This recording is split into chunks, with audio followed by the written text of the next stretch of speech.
Hey everybody, oh whoops, let me, congratulations again to our brave and intrepid winners. Close. But, let's see here. Do I have a script for that? I do. Yeah, nice. I was thinking I should make a button for that, and then I realized I made a button for that. It's time to play Call of Duty 2. Despite this being the third Call of Duty game we're playing, it's the first actual sequel because it's the first game developed by somebody who's already made a Call of Duty game, that being Infinity Ward. So maybe this is the first time we start to see an evolution of ideas as opposed to just kind of multiple takes on the same formative concept, which is sort of just like big, loud, scripted war, World War II war. I skimmed the Wikipedia article for this. There's some fun tidbits in there.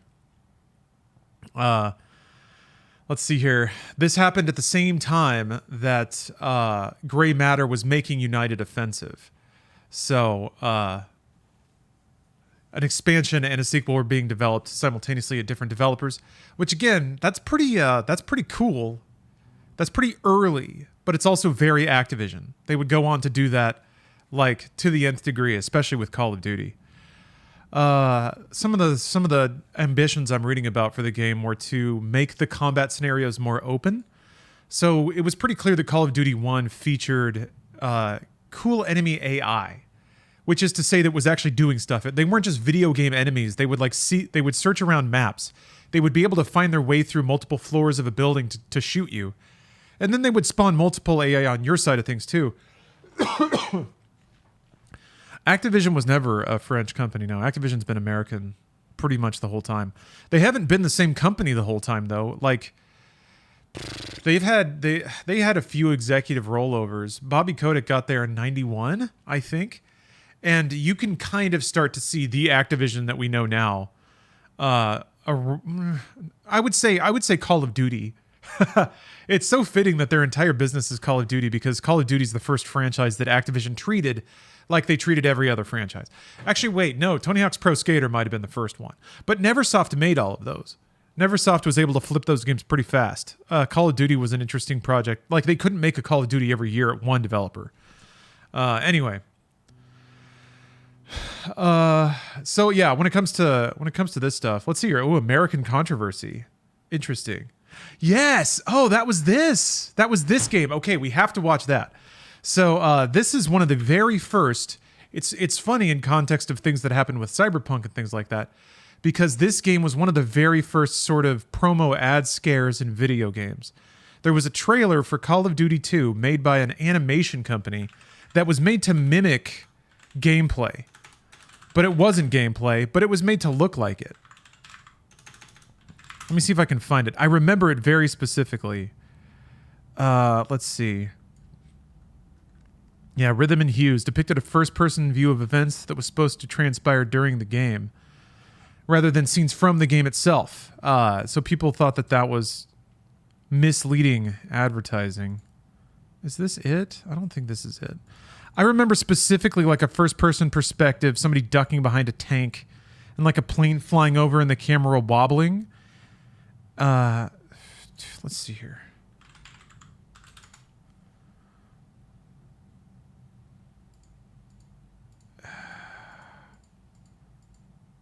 Or was that for Big Red 1? Man, I'm trying to remember. Let's see here. Maybe I can just search for this.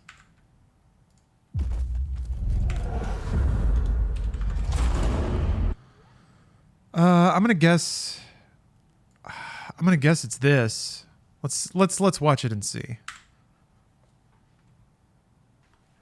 Interesting stuff regardless. We finally get home.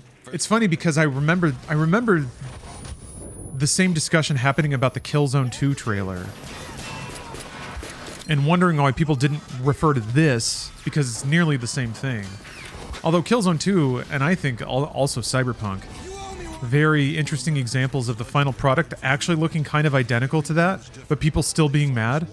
Killzone 2 looked pretty much exactly like its E3 demo reel, but everyone at the time felt like they'd been stabbed in the heart to learn that it was pre-rendered footage. Of course it was. The game's not real. Like, people still didn't have that. Well, in a weird way, I could forgive people not understanding that in the 2010s. But to think that way now and to still be shocked about that stuff now is baffling. Well, maybe in enthusiast circles. I can always forgive, like, new people playing games for the first time. Being kind of thrown for a loop by a lot of this stuff. Anyway, Call of Duty 2. Second game from Infinity Ward. In the second Call of Duty game? Technically not really, but...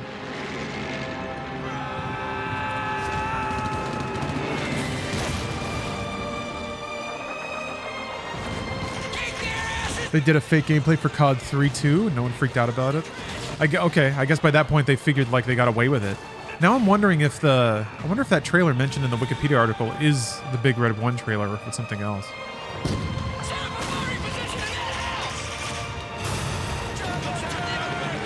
I like the shot of that one guy just turning. That's what war does to you.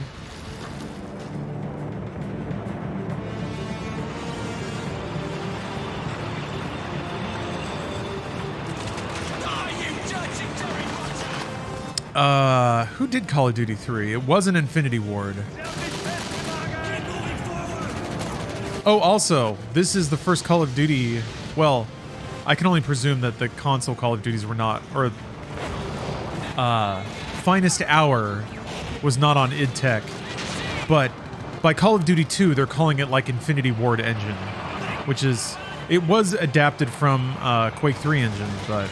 I guess at this point they've forked it so hard that they consider it their own tech. With all the stuff they've written for AI, I kind of get it.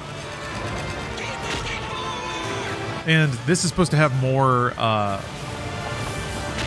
lingering environmental effects. So fog and smoke will just kind of hang around. Okay, so COD 3 was Treyarch. Interesting. Treyarch's been a real workhorse for them.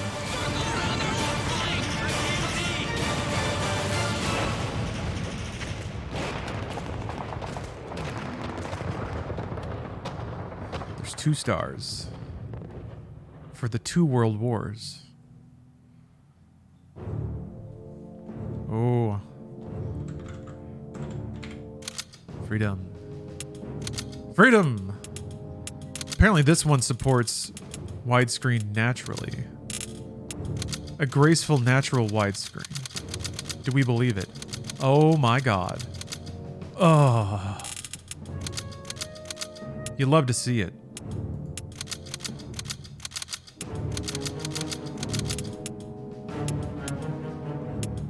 Optimized for SLI? Oh geez. Shadows, yes. Da-da-da-da-da-da. Soften smoke. Insane corpses. Let's go ahead and apply that. Optimize for SLI for both my video cards. Uh-oh. Well. Flew too high. Too close to the sun.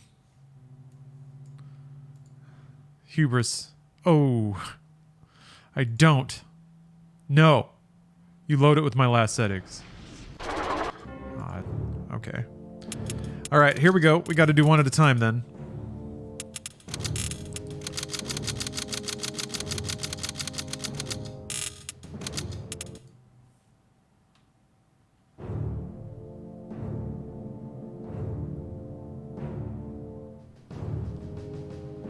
Okay. Okay. I think it disconnected my monitor and then reconnected it just then. Fuck.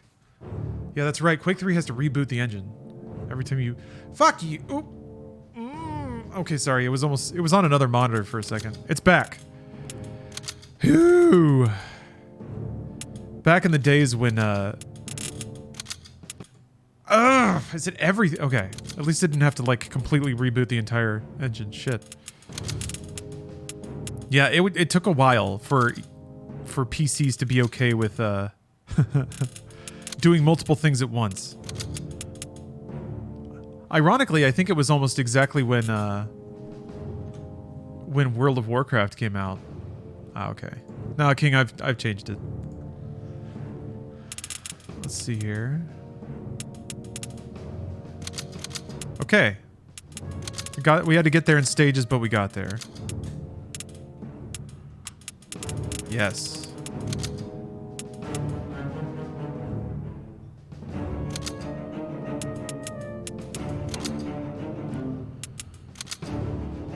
Oh yeah, this game, Miles Fast 2D positional audio. Love it. This game has a grenade indicator. So we're about to get real spoiled. All right, new game. Yeah, I hope it's in Russia. I'm trying to remember Call of Duty 2. I remember this game being even louder and more terrifying than Call of Duty 1 in terms of its audio. I remember the African level, one of the African levels pretty specifically because it was the Call of Duty 3. Oh my God. It was the Xbox 360 demo. And I worked at GameStop at the time, and we had a demo kiosk. And there was this kid who would come in, and he would just play that demo over and over and over again. So, yeah. Wombo, that might have been you. Was it you? Did you come into my GameStop and play this demo a lot? It was a cool demo. It has like the fly over the planes. 1939. The armies of Nazi Germany begin their conquest of Europe. The camera like does that cool pan. First of all is I remember this game having like Norway, France, more believable camera bob. Luxembourg, When it does those like the Netherlands. really like wobble neck sequences where you're kind of taking in the ridiculous spectacle of what's going on. I remember the camera work being a pretty significant improvement too. Soviet Union. Using blitzkrieg tactics, they advance quickly, smashing relentlessly through the Soviet defenses and arrive at the capital city of Moscow in under 4 months. Desperately short of reinforcements, the Soviet defense of Moscow now falls to thousands of raw recruits who must hold out against the well-trained German forces in the freezing cold of the Russian winter. So this one begins and ends with, well, this is different. I do miss the seriousness and scale of these old COD games. Yeah, the seriousness is somewhat undercut. Because it is still a pretty big, loud, and goofy experience. I mean, COD 1 had that rotating fireplace and some Indiana Jones throwbacks and stuff. I mean, it's a Nazi shooting game, so whatever. But still, yeah, there was always that somber shit they try to hit you with, like wars is mean and real. And nowadays, it's all just like, it's all cosplaying.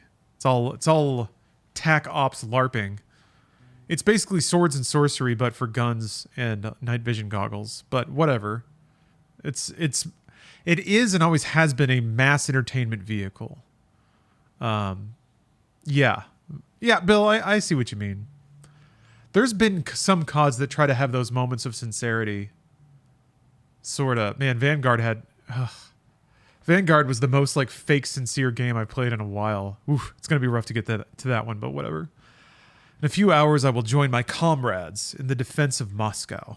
The Germans have closed to within a few kilometers, and many citizens, including most of my relatives, have been killed by German artillery.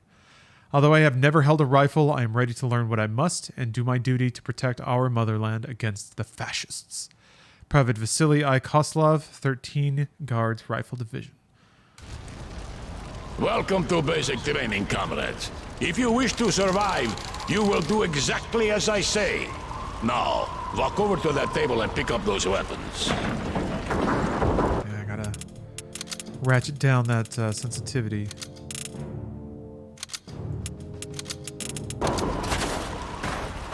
Maybe a little too much.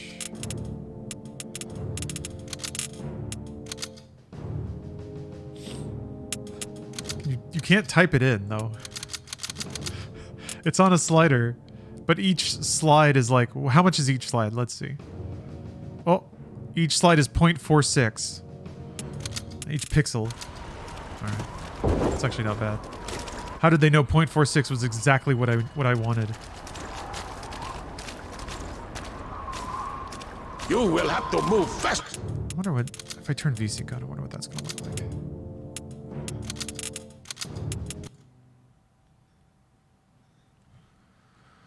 Fascista. Better than that, comrade. You will need a real weapon if you wish to kill the fascists. Look at your compass. The star on the compass shows the look. Oh, that looks weirder. I was just losing some frames. It's not going to bother me after a while, but it's always nice to have the butter when you can get it. Location of your current objective. Now go to the storeroom and get a pistol and a rifle. Move. Compass is high res. Excellent.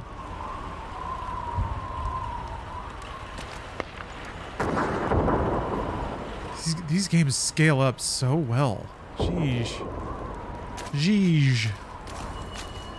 Vasily, get a pistol and a rifle from the storeroom. Vasily?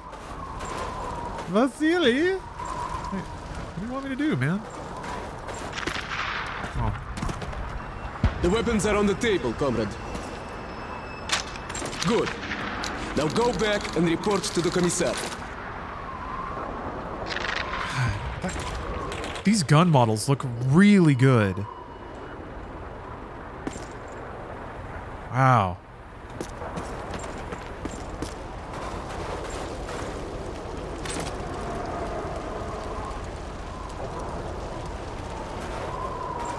Very good, comrade. Always remember to use the star on your compass to reach your current objective. Thank you, Commissar. Vasily, let us see how good your aim is. Aim for one of those two teddy bears. Good, now fire at the other one. Pistols and submachine guns might be good for short range, comrade, but for long range targets, a rifle is better. Step up to the shooting range. Ready, comrades? Shoot those bottles and plates. Imagine that they are the enemy. Yeah, Aim down your the gun is taking up a respectable amount of space. I mean, this game was designed for widescreen because consoles were finally moving into that. My PC was actually a pretty late comer to widescreen stuff. It really did take console games moving to like HD TVs. But yeah, finally the gun is a normal size. It's gonna suck going and doing Big Red 1 again, because that's gonna be another 4x3 slow, swampy console experience. But after that, we're on our way. How well you can do under pressure. You have 15 seconds to shoot the helmets. Ready? Go! I'm kind of excited to play COD 3, since Dolphin has been such a joy.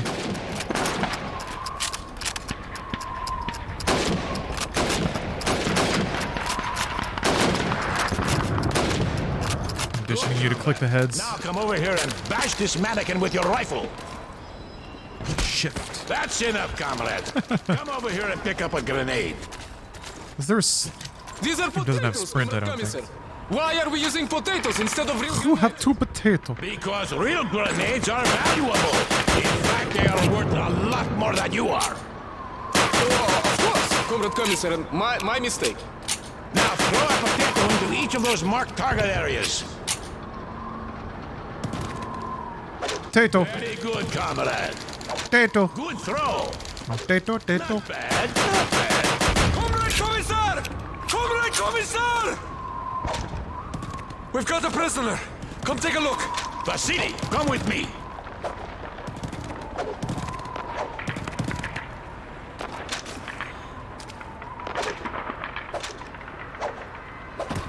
Vasily, come with me.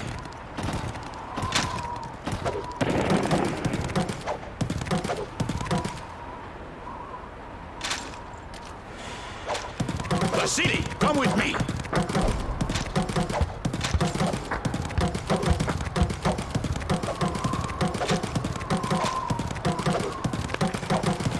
Vasily, come with me.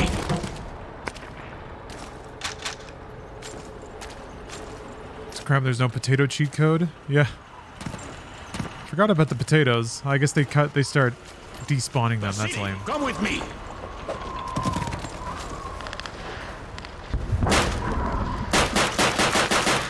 Trying to cook it.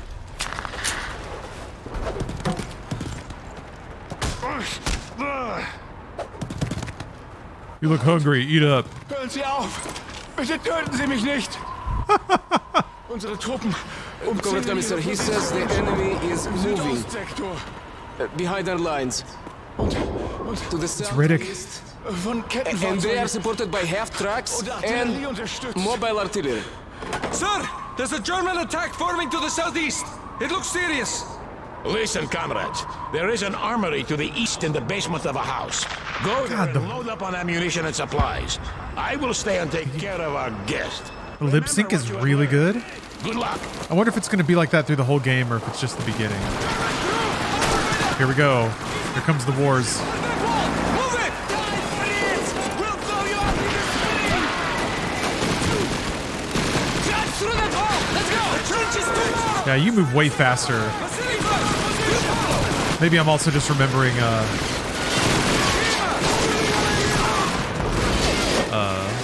Finest Hour, because man, that game was slow. We're going to take out some Panzerwerfers, comrades. Grab a submachine gun and make sure you reload it first. Always make sure you have a full magazine before you go into battle. I will definitely not get killed multiple times because I'm reloading compulsively. Let's go, comrades. Up the Let's ladder. go, comrades. Vasily, wait! Don't run out there. Throw a smoke grenade first to conceal our movement. Potato! Oh, we get different grenades, huh? Wait for the smoke to build! Yeah, we get smoke tech. We have spud tech and smoke tech. How lucky are we? Positions, comrades! Just a bit more! This is why everyone thought there were smoke grenades in the first game. All right, go! Let's go! It's pretty impressive. That's right, I remember the smoke. Yeah. Enemy infantry! Over by the head deck! No kill markers in this one. Hit markers. German troop! Near the track! Aboard! Enemy down! Man, the AI shreds so far.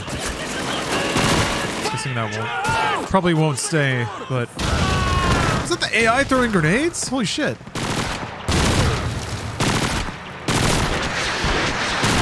Are you a good guy? You're a good We guy. need to find a way around this gate!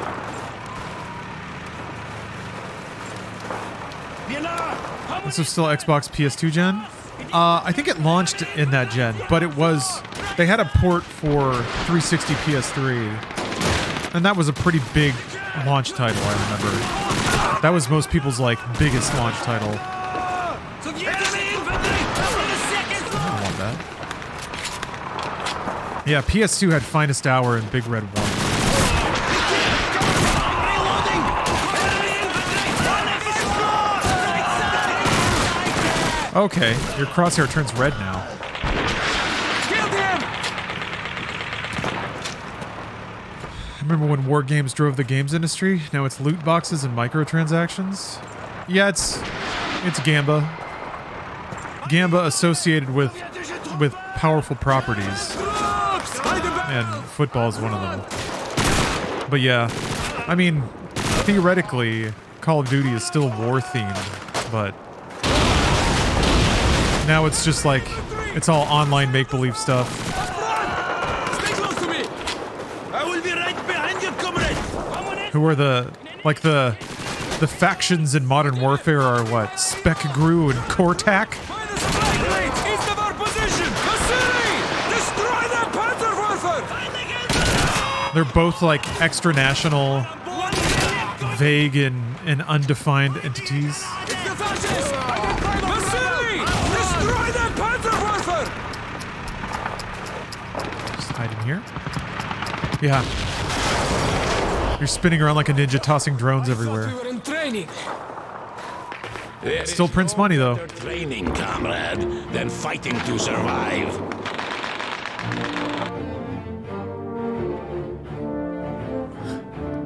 He was right. Sounds like Pirates of the Caribbean music.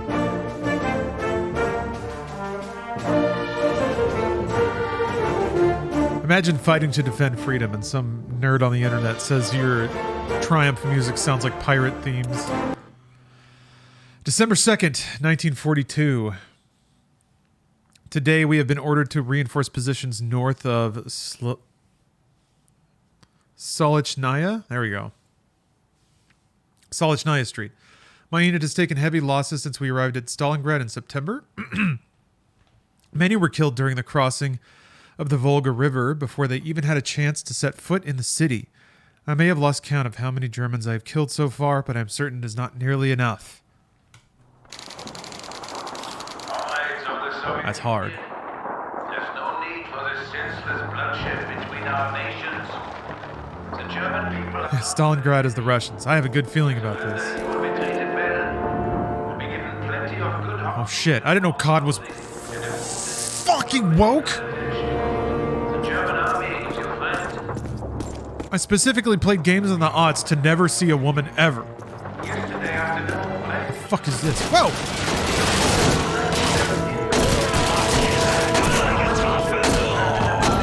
Man, look at this smoke. This is cool. I like how the levels are already featuring their new tech. Soviet aircraft under direct And this is smart because it actually, like, this is an example of pretty cool use of lighting. When the enemies stand out, they actually stand out as, like, darker against the smoke cloud backgrounds. Without the smoke, this level would be significantly less playable. All the little mannequins and stuff. By the low wall! To the northwest! Fight the motherland!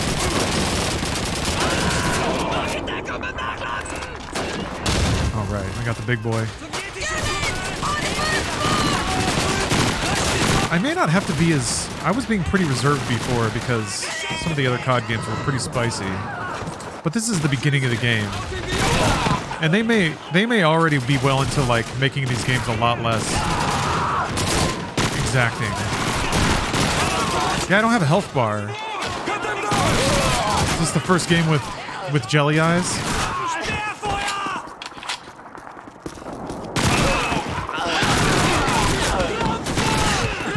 Yeah. That's it. Get to cover. Enemy grenade! Han! Brauche Deckung beim Nachladen! On the first floor!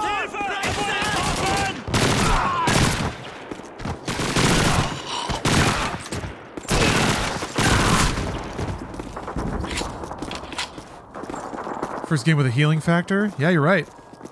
No big ol' medicine kits. They like locked it down a lot of fundamental design mechanics so fast. The very next, well, no, Modern Warfare 1 didn't have the like lock-on aim down sight. I think that was 2. I guess we'll see. But yeah, with like each successive Infinity Ward game, they like locked in the biggest and most prominent gameplay mechanics of Call of Duty. So cool to see. Yeah, 2 was the snap? I thought so.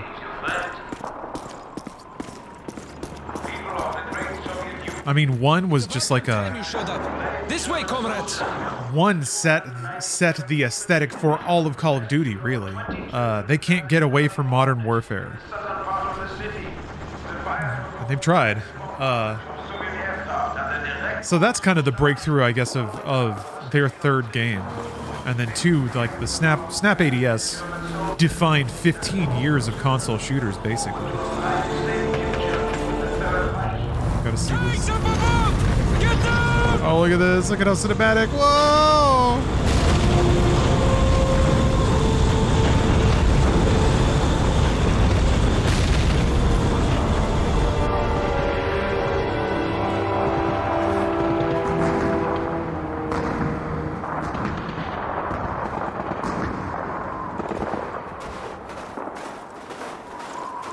I also like the different ways they can make you sit in one place and watch the explosion they have for you.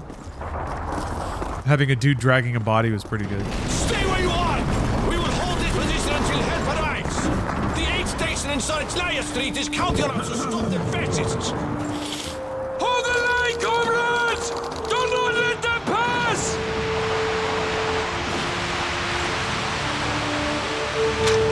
Steady, comrades! Wait till they get close! For the Soviet Union and for your glorious motherland! COD 3 had vehicle combat? Finest Hour had vehicle combat.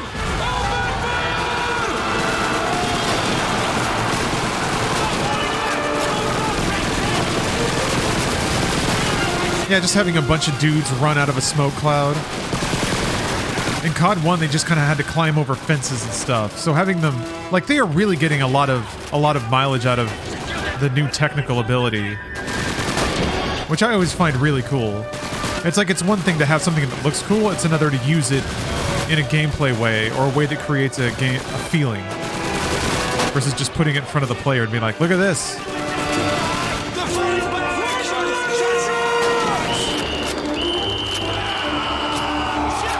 All the cheering.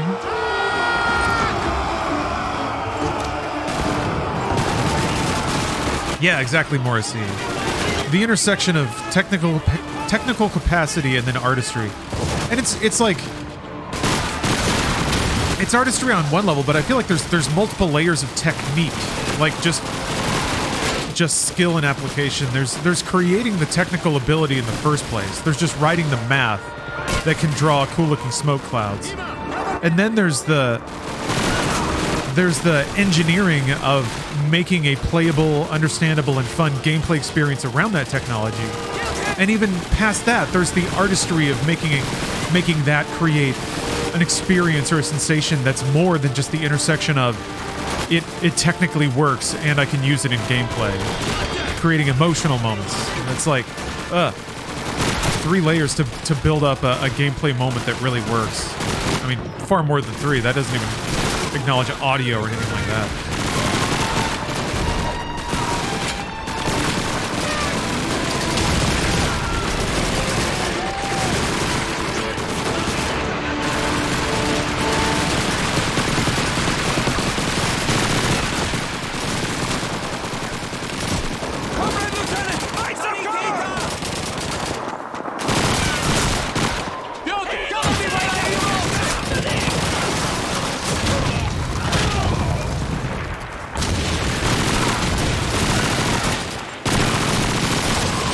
Yeah, I think this is very deeply the Call of Duty as well, where you just have to keep running forward.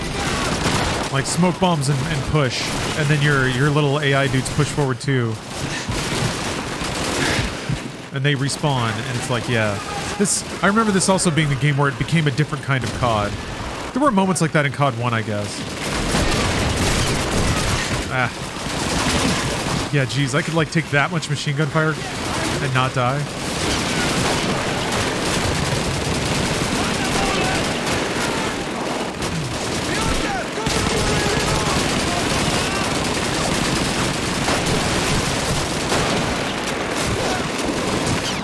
What's up, love black girls?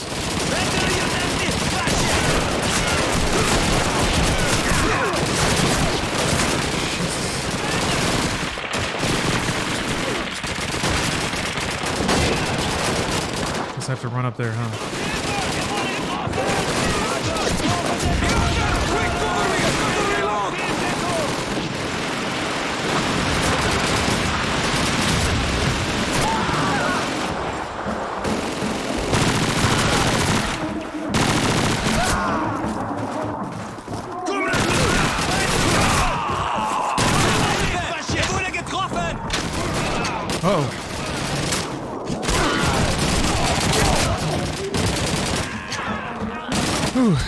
Yeah, Adalith.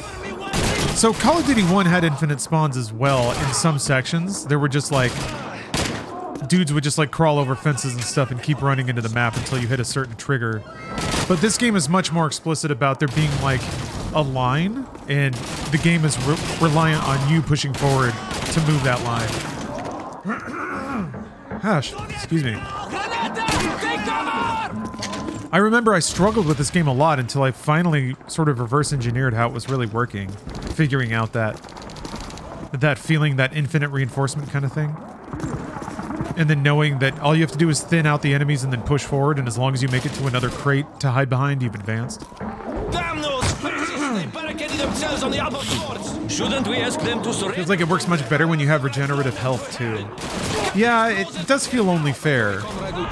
Because it is a question about picking your moment instead of just playing efficiently. I'll get started over here! Vasily, get some explosives from the engineers and plant them where they will do some good. Here you go, comrade. Set these charges on the main supports. Quickly. Bologna, follow me! Voice acting is, or that face animation is still pretty good. See the new Final Fantasy 14 job today. Yeah, Viper, right? Ow. Also, the enemies show up on your minimap, I guess? Oh, what is this? What are you? Yeah, okay. When they shoot, they show up on your minimap. That's great. So the activity-based minimap is here, or the sound-based minimap.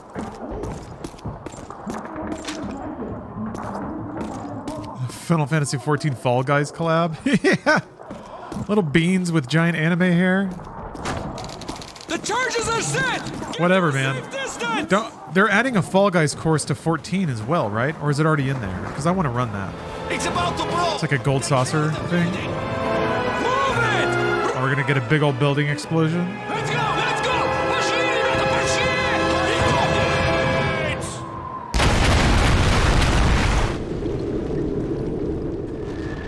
Gaming.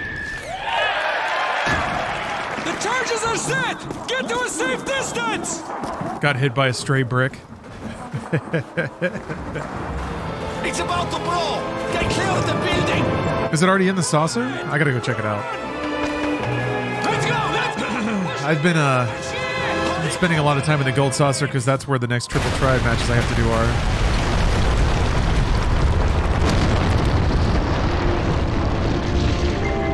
Yeah, Fall Guys is so great.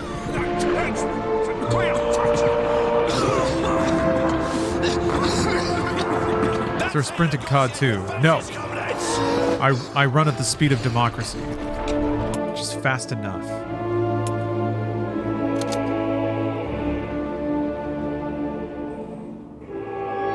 Oh, battles are won by slaughter and maneuver. The greater the general, the more he contributes in maneuver, the less he demands in slaughter. Next mission. Stalingrad, 1942. German forces, having reduced the city to rubble in a massive aerial bombardment, meet with heavy resistance as the Soviet Red Army throws its entire force into the defense of Stalingrad. In the chaos of constant warfare, battle lines have dissolved. The ruins of the city have been divided up into hardpoints surrounded by no man's land. The German tactical advantage of the mechanized blitzkrieg and its coordinated infantry and tank attacks is rendered useless in the concentrated street fighting. Threatened with execution if they retreat, the Soviet troops have no choice but to push forward into the bloodbath. December 8th, 1942. We have lost contact with our comrades in the People's Dormitory outpost. Most likely the field telephone wire has been severed by shrapnel from the constant shelling on both sides. This happens all the time. Our comrades at the dormitory fixed it yesterday, so today it is our turn. Starting to wish we had a radio. Vasily, take second squad and prepare the field phone wire. I'll clear these buildings with first squad and meet you on the other side. Go! Vasily, defend Wiretown. Alexei, on me! I will be right behind you. It's an MG-42! You poor fascist bastards came all the way here just to die, huh? German troops! Behind the broken wall! This is an interesting concept for level. Great, get out of there! They don't have glowing trails telling you where to go yet. So it's like one of the first levels just straight up has a wire for you to follow. It's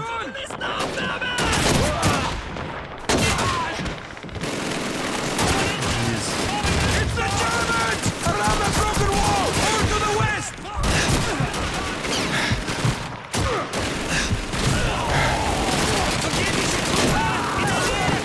Enemy infantry! On the far side of the smashed wall! Up front!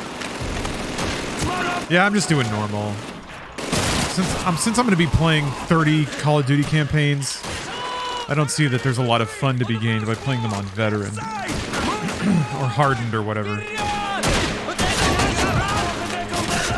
Oh jeez.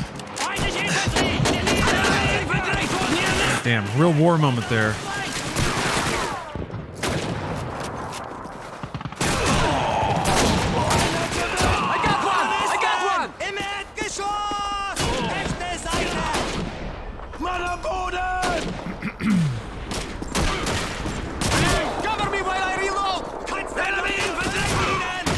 wasn't supposed to come up here. Nice. There's like speckles of crap all over my mouse pad. It's driving me crazy. Germans! First floor! Left side! Cover me! We're a long way from Burger Town. Yeah, I'll just follow the wire then. Cover me while I reload! Enemy infantry! I'm gonna guess the level wraps around this. Ihr braucht Hilfe! Enemy grenade!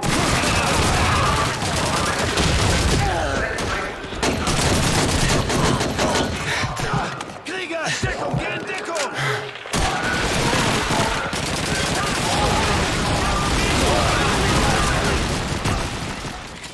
Okay, fair.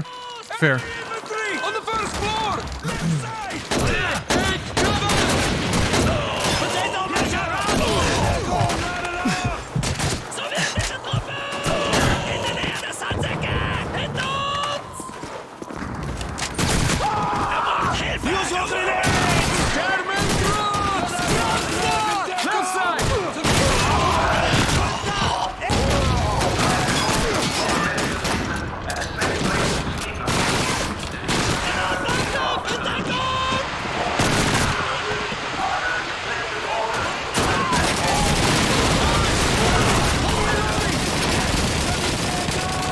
Enemy infantry!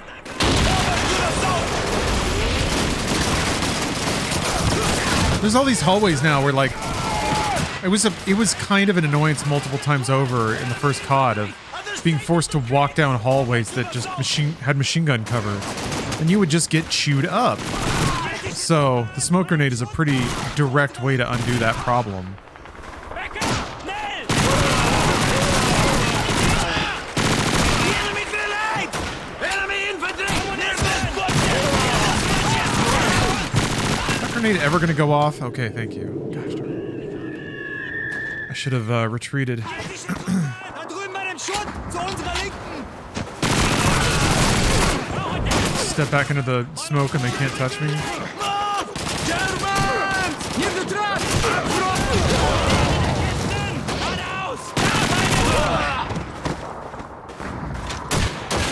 What?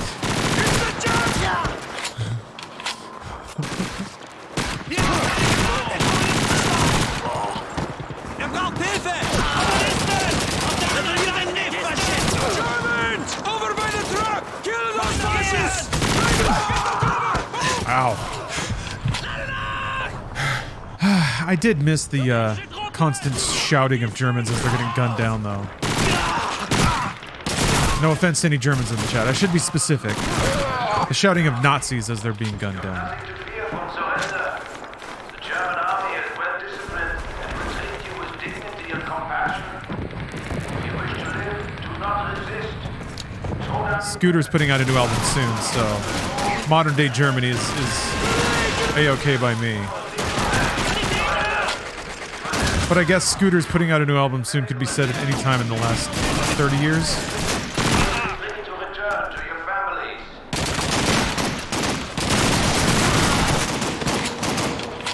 Is it time for a Scooter break? For the sake of a fair and balanced stream, it might be time for a Scooter break. Reiber! Nah bei mir bleiben!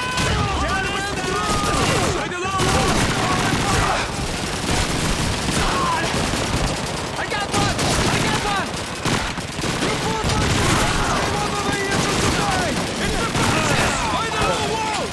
What the hell is Scooter? I was waiting for someone to ask. They got a little sausage. All right. Little Scooter break. Oh, uh-oh.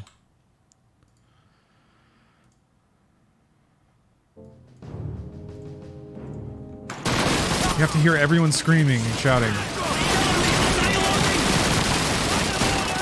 Enemy infantry! On the other side of the low wall! Open fire! Sergeant, find some cover! Scooter versus Base Hunter. Scooter's got tenure. Scooter has a whole career of service. I haven't heard Base Hunter stuff in a while, actually, now that I think about it. Although I was a pretty big fan of Base Hunter, like pretty much when Call of Duty 2 came out. Other side of the sandbags! Up front!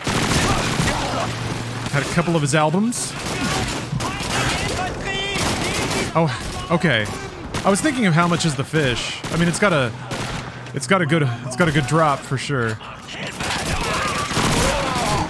I just need to know how much skin, like how much leather is he wearing in the video?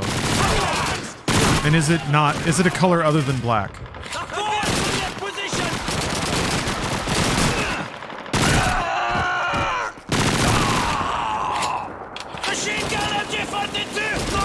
You recognize the Russian voice actors as the American voice actors with a slight accent?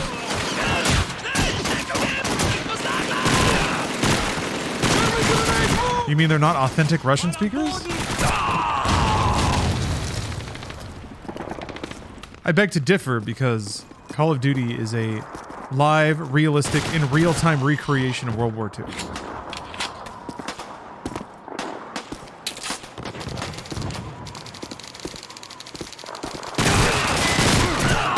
Complete with the scooter videos and everything. You live in Germany and you forgot about scooter? How could you? The one thing when I think about Germany, I think of scooter and Bundesbrot, and that's it. The rest is empty.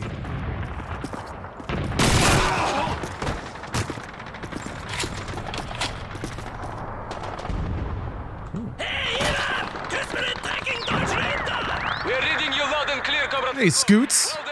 Well timed. Hold on a moment. Ребята, они прорвались! Нет. Немцы прорвались! Panzers spotted approaching your sector! Hunt those bastards down! Good luck! Out!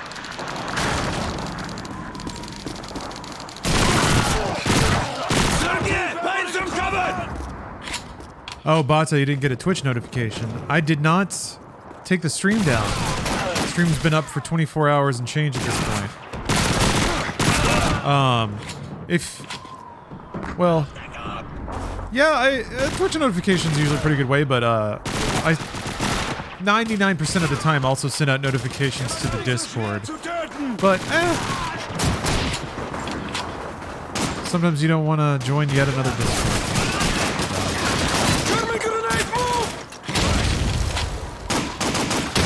I really should get in the habit of taking a stream down and bringing it back up, though. Even if we're in an ongoing media tech thing.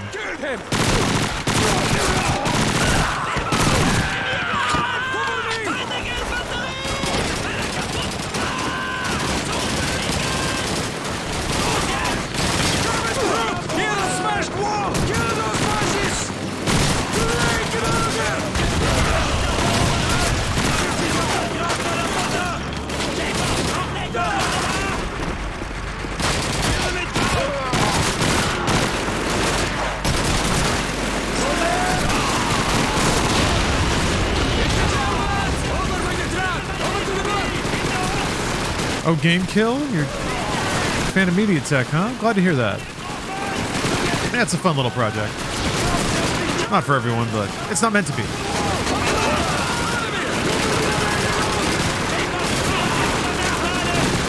Oh yeah, I probably need a sticky grenade.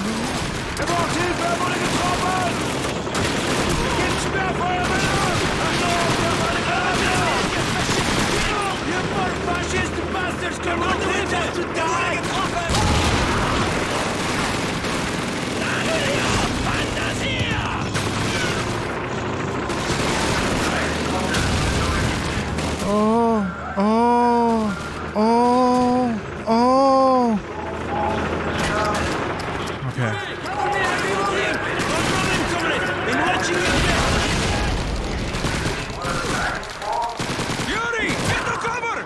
Two more tanks? What's the first Call of Duty that has a tank that busts out of a wall right in front of you? I gotta find out.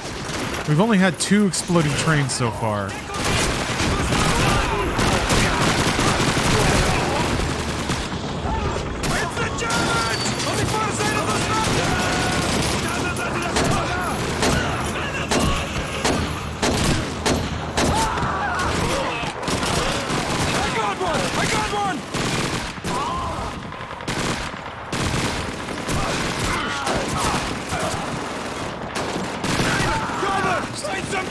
Just hop down. Oh, cool. This one has jump. When would you say Call of Duty jumped the shark? That's a good question. A lot of people would probably say Infinite Warfare. It's the most obvious shark jumpy one. Modern Warfare 3 was pretty stupid, though. You want to say after 3? Man, I would say 3. Advanced Warfare was awesome. I liked Advanced Warfare.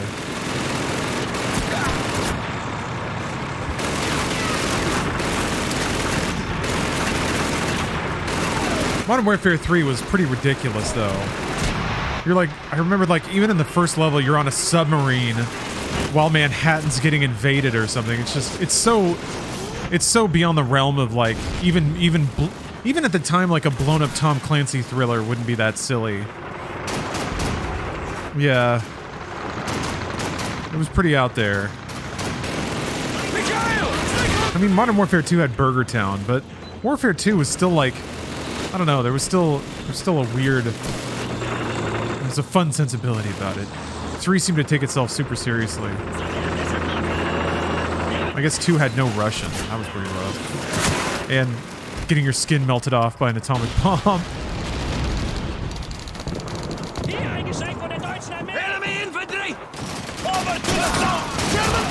Yeah, it's probably Infinite, which is a shame because I really like Infinite Warfare. I'm excited to get back there. The thing is, like, it didn't just jump the shark, it actually, like, strapped on a rocket and flew over the shark. It flew into space and found a whole shark planet and jumped over that. So Infinite Warfare is actually based as hell. Because it knew it was the shark jumper early on, so it decided to vault over as many sharks as possible. Yeah, changed the shark into a robo-shark with a jetpack, and then it flew into space and had a laser fight with that robo-shark. So I respect the hustle in Infinite Warfare quite a bit.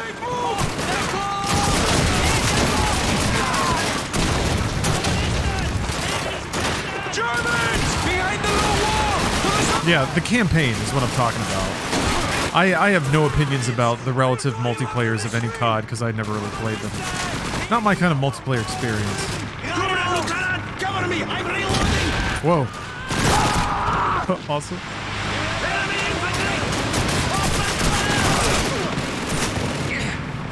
Look out! Enemy grenade!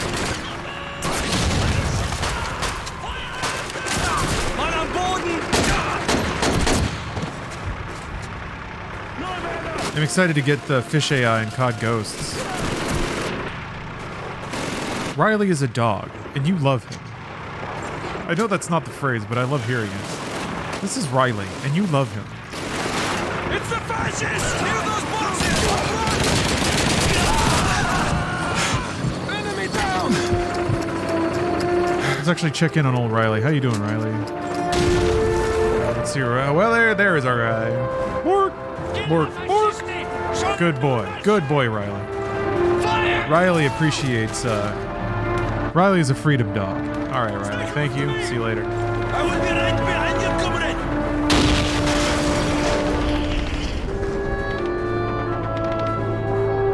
Comrades! This way! Imagine being a Nazi and you hear the mournful music pick up. You're like, oh shit, fuck.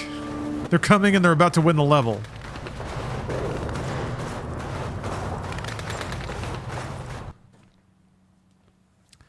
I have never made but one prayer to God, a very short one. O Lord, make my enemies ridiculous. And God granted it. Nice. Didn't they nuke San Diego in Ghosts? Really? God. I never played Ghosts, so that'll be exciting. December 8th, 1942. We stopped at a supply dump to restock on ammunition and supplies before moving on to support our comrades at the rail yard. The station house at Railroad Station Number 1 is currently under German control. Lieutenant Volsky says it has changed hands 12 times in the past 6 hours.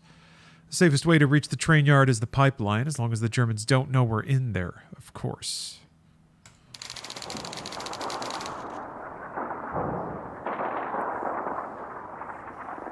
Okay, comrade, this way! Let's go! man, we got a pipe crawling mission now? Good luck, comrades. We're aliens.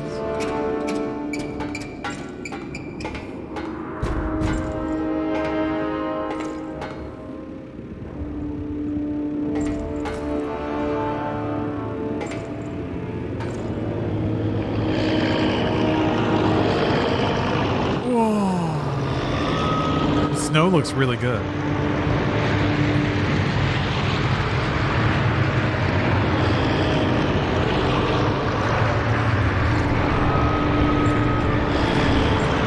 It's interesting how putting you in a pipe with little holes to look through makes you pay way more attention than just having you walk down an alleyway or something.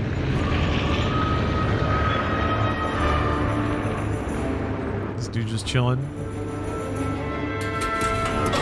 We got some stuff for you to watch, so you better sit here and watch it. Oh. Alright. I got one! I got one! Oh, nice.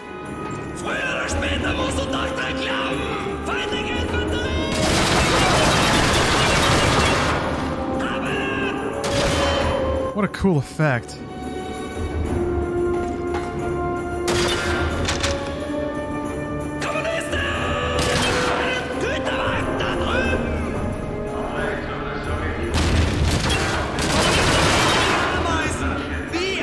Also, I guess since you have regenerating health, they know they can safely hurt you a couple of times.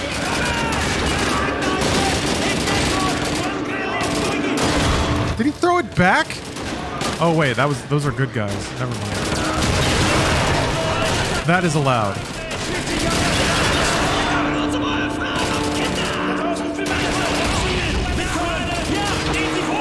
Actually saved my game.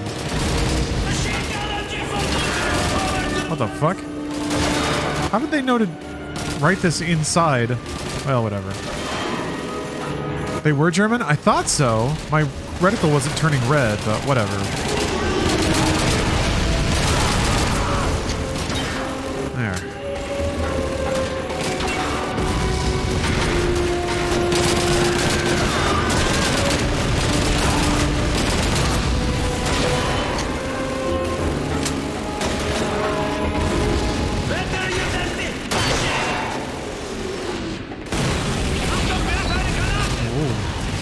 Tricky.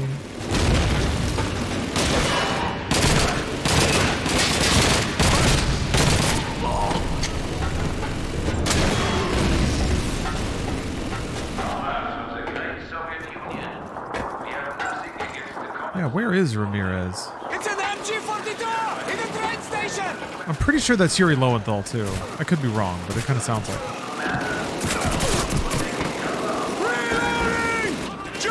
Didn't know that Spider-Man fought for Russia.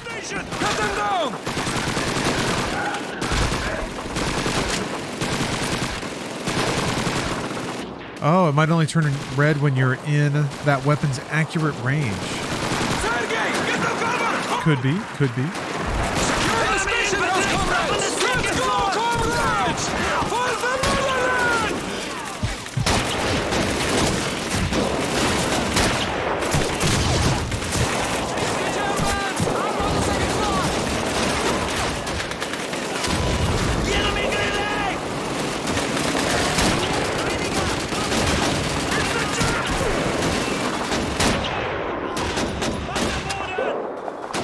Oh no, Bongo. You cracked a cold one and now you don't know where you put it?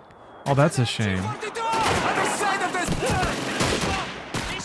Sure does hurt me to think of that cold one getting warmer by the second. No one there to drink?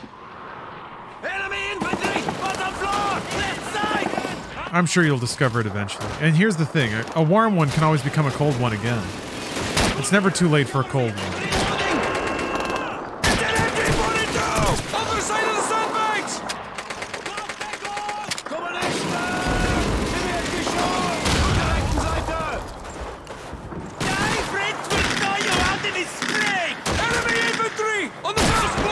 Whoa. Alright, I'm glad I'm not a traitor.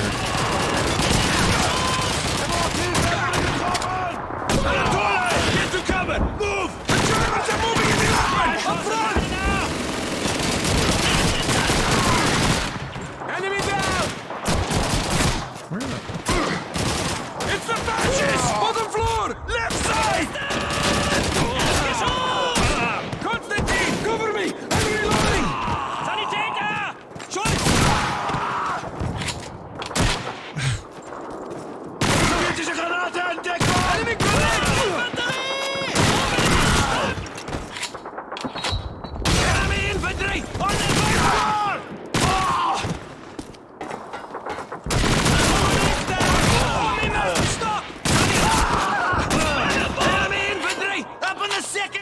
life regen is very generous. Attack, comrades!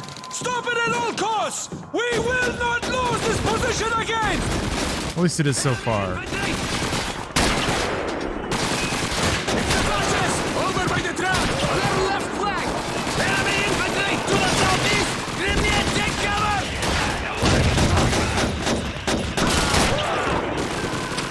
How am I gonna play COD 3?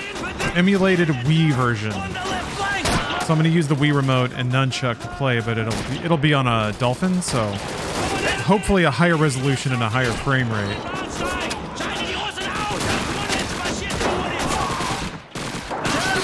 Theoretically, there's only one more swampy, crappy console COD left, and that's Big Red 1. Then beyond that, apart from there's some there's a PSP one, there's a Vita one, but the rest are on PC, which is nice. Feindliche Infanterie! Erdgeschoss! Potato masher! Run! Enemy infantry! Cloud of war! Open fire! Yeah, Switch emulation can be pretty tough.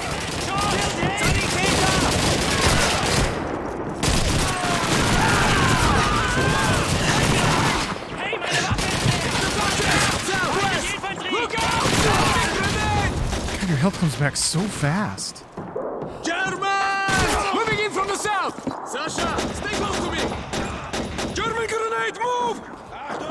Enemy infantry! I think COD 3 on the Wii was actually the last one you played, huh? The train tracks! To the southeast! Good, you'll be able to give me tips. To the southeast! Grenade, take cover! I'm really good at throwing those things. It's the fascists! Near the train tracks! Southwest! I must reload! Feindliche Infanterie! Tieren Erdgeschoss! Fascist! That was awesome. Right side! He picked one up to throw it back, but it blew up in his hand. Hey, Hose, ich hab ein Geschenk für dich! I guess you can't cook yet. Oh! Did you get Wonder to work on Yuzu? I did, actually, yeah. Wow, what a generous save, too. Damn. German grenade! Move! Okay.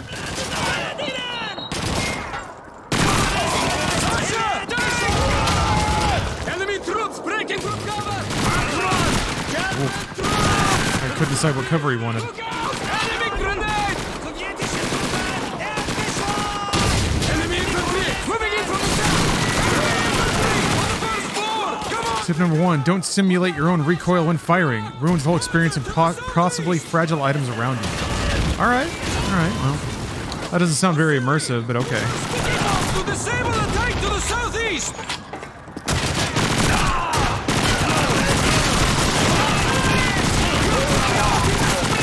Catch one that's Vasily! The tank is to the southeast! Ground floor! Station! Kill those fascists! Remember when people frickin' called these games realistic shooters? That used to be the word that people would put on Call of Duty. Just because you weren't in space shooting aliens with lasers. Hey, get one! Hey, get one! It's the Germans! Near the train tracks! Open fire! The door. Yeah, and United Offensive was pretty good, I have to admit. Oh.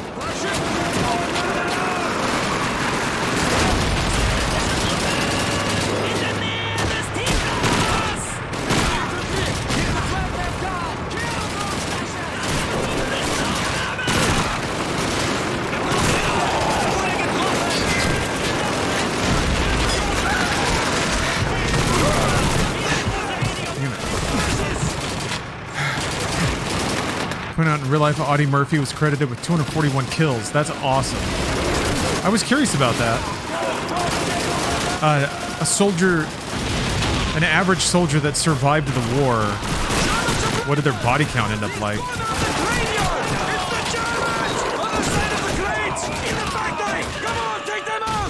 Or I wonder about that with like, well, ace pilot. No, a pilot is an ace if they get 5 confirmed enemy down planes, right? Surely there aren't that. Oh, is it 6? Okay. Or are you saying that 6 to the previous answer? Oh, whatever. It implies that, like, pilots... Okay, ace, yeah. So pilots aren't like routinely surviving missions where they down planes multiple times. It must be a pretty uncommon thing. If surviving 5 or downing 5 and surviving is considered ace. Bombers and fighter pilots routinely lost half their squad every sortie. Yeah, that's kind of what I wonder. Like with old old air fighting, man. What was the survivability of going up in those planes? Another enemy hardpoint east of the station house! Clear it out! Enemy infantry! On the second floor! Oh, that's cool. Enemy machine gun to the east! Take it out! Interactive narrative. Yeah, words are hard sometimes. Yeah, that one got me.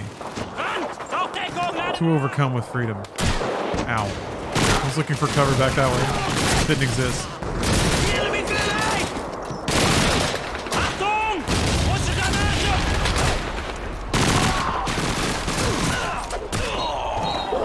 Killed him! Enemy infantry! Up on the second floor! In that building! Come on! Take them out!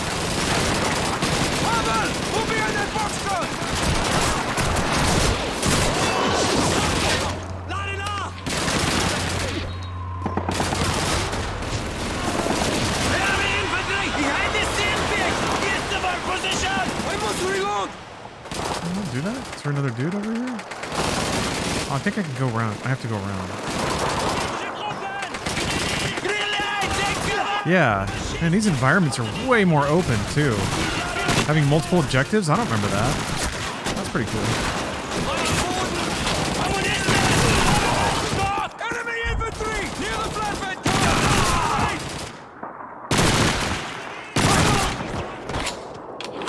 Feindliche infantry! It's an MG-42! Near the smashed wall! Over to the north! Kill them! Sowjetische Truppen! Erster Stock! Enemy infantry! Near the sandbag! Whoa. Southeast! Where are you? All right. Cover me while I reload! Machine gun MG-42! Behind the sandbag! Gotta wait for my bones to heal up again. Clear the machine gun position. MG-42! Other side of the sandbags!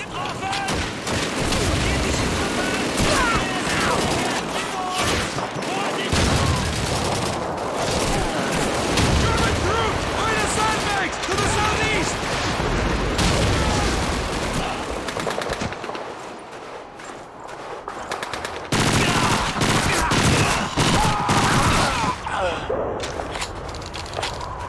Hell yeah.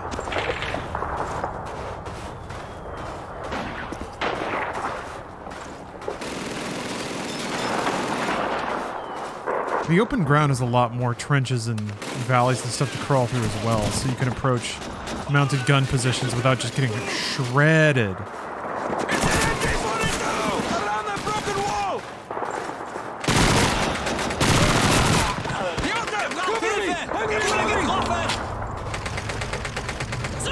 Enemy infantry! Over by that broken wall! Cut them down!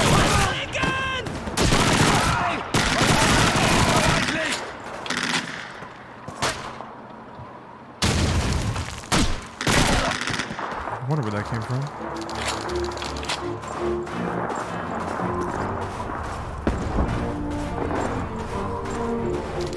Well done, comrades. That should take care of them for now. No doubt they'll be back in a couple of hours. Let's head back to the station house. Move!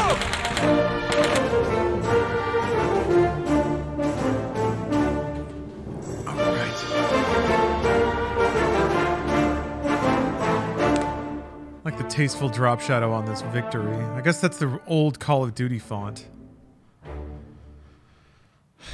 It's gone through a few slight changes over the years. Yeah. That's a pretty basic treatment, though. The scratches, the gradient, the gold. January 2nd, I guess more like brass. 1943.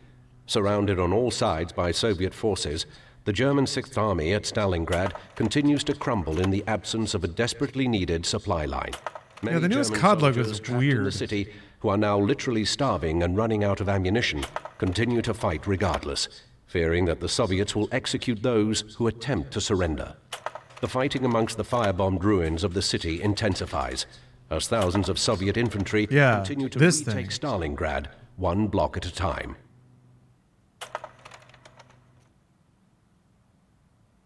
It's like they're trying to make it more generic so that it's not really pinned down to any kind of military thing, which is silly. But I get it, I guess. Yeah. Yep. This is the new 2023 Call of Duty logo treatment. I feel like there's some like logo works company that got paid $500,000 to come up with that. And they like they have all these documents explaining the exact angles of the fonts they chose and how that aligns with some spiritual, I don't know, who cares. January 15th, 1943. We have taken shelter in the basement of an apartment building. From where we are, we can hear the Germans talking further down the street. They don't know we're here. In the morning, we will head out with Lieutenant Volsky to recapture the German positions between here and City Hall, if we have not frozen to death by then. Comrades, the fascists have recaptured several apartments along this street. Our duty is to take back these buildings one by one and then destroy their ammunition depot near City Hall. Let's go! Yeah. Brave soldiers didn't die in wars to have a logo like that. It disrespects their sacrifice. Oops. Buildings one by one and then destroy their ammunition depot near City Hall. Let's go! Enemy infantry! Our comrades are pinned down up there! We must assist them!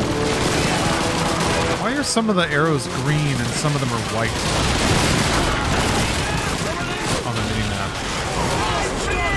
Maybe white means suppressed? German grenade! Bomb!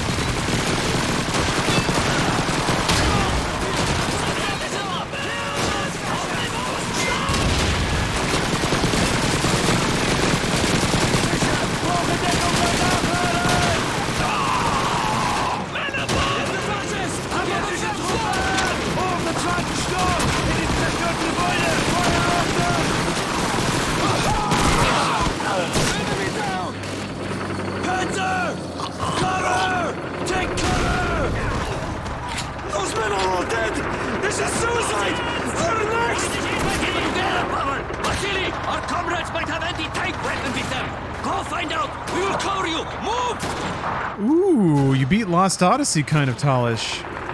Pretty great, huh? I'm gonna stream that one of these days so that everyone can witness its brilliance. What a soundtrack too, huh?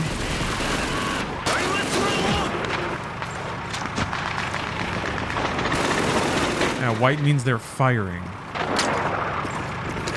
Must be your peasant's luck. Vasily, well done.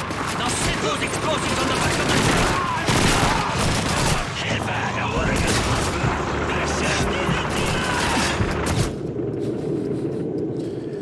I was curious if I could just... how much I can get away with. Kind of figuring that out. Yeah, the peasant's luck line is fun. Now set those explosives on the back of the tank.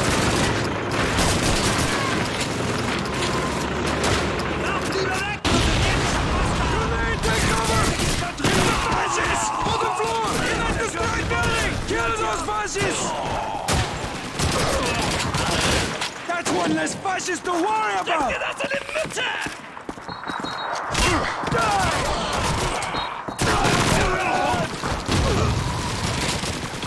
These buildings are back in Soviet hands, comrades! Head for that office building and clear it off! Keep moving!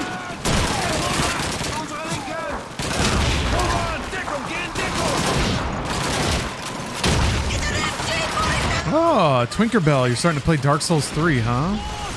That's a journey. Absolutely. I think you'll have a good time, though. Whoa.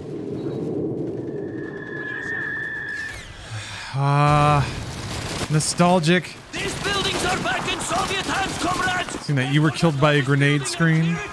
Keep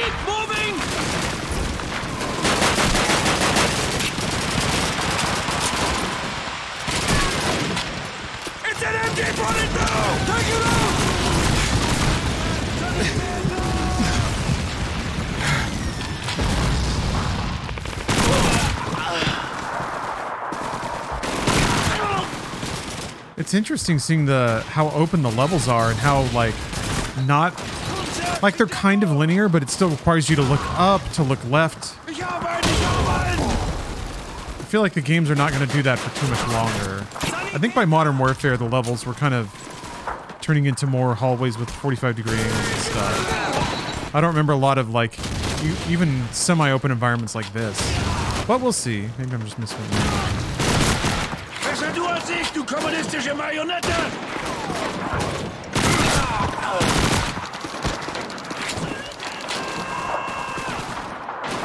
It's the Germans! Vasily, we have comrades down there trying to bring you back! Explosive barrels. Love it. And get inside! Need some company, okay? Pressure the Germans so our men can move up to the depot! This one's for my brother! Vasily, suppress the Germans in the building on the left side of the road! This one's for Valentina! The building on the left, Vasily! Shoot through those windows! That's for my father, you fascist son of a bitch! Keep the pressure on the Germans so our men can move up to the depot! That one's for my little sister! You butchers! Don't let them! They must reach the depot! For my dog! How you like it? Oh no! He didn't get vengeance for his dog. Somehow the worst. Oh, come on! Keep the pressure on the Germans so our men can move up to the depot! This one's for my mother! Well, we get to hear who it's for again. Actually, I gotta take a banana bread break. I got a slice of banana bread with my name on it. And I've been thinking about it for a while. So I'm gonna go say hi. I'll be right back. Alright, to your patience. I also got a teeny apple. Look at this teeny little guy. Aw. So in addition to the slice of banana bread I ate, and I also had a handful of grapes. I'm gonna eat this.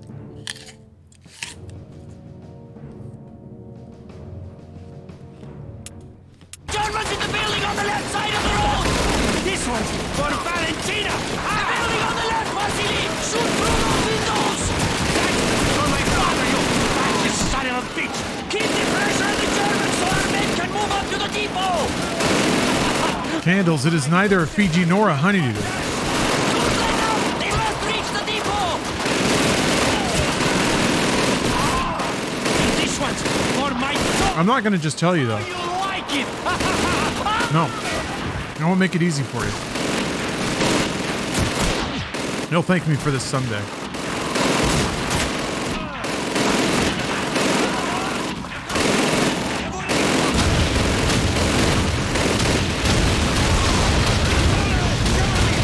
Not a jazz apple.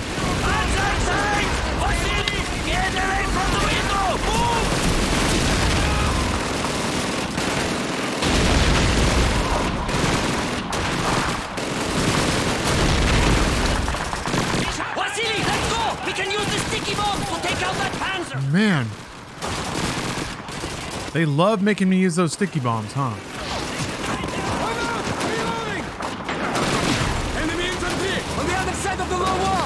Granny Smith apples are green. For real, I'm not famous. Is this a joke? Is this a joke to you? Do you think identifying apples is a subject of whimsy and fun?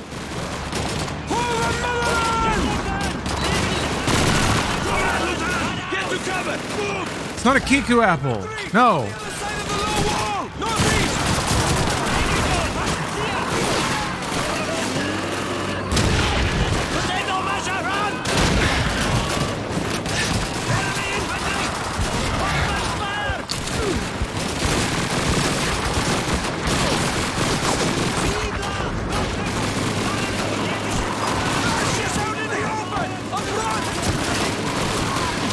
Oh.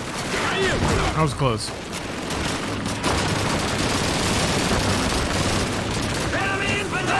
be a hero, Vasily! We must find a way to attack the traitor from the side! Oh, believe me, I'm not trying to hero anything.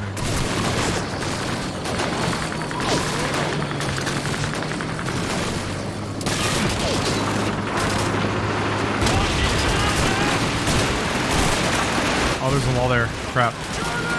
By the low wall! Cut them down! Oh, no.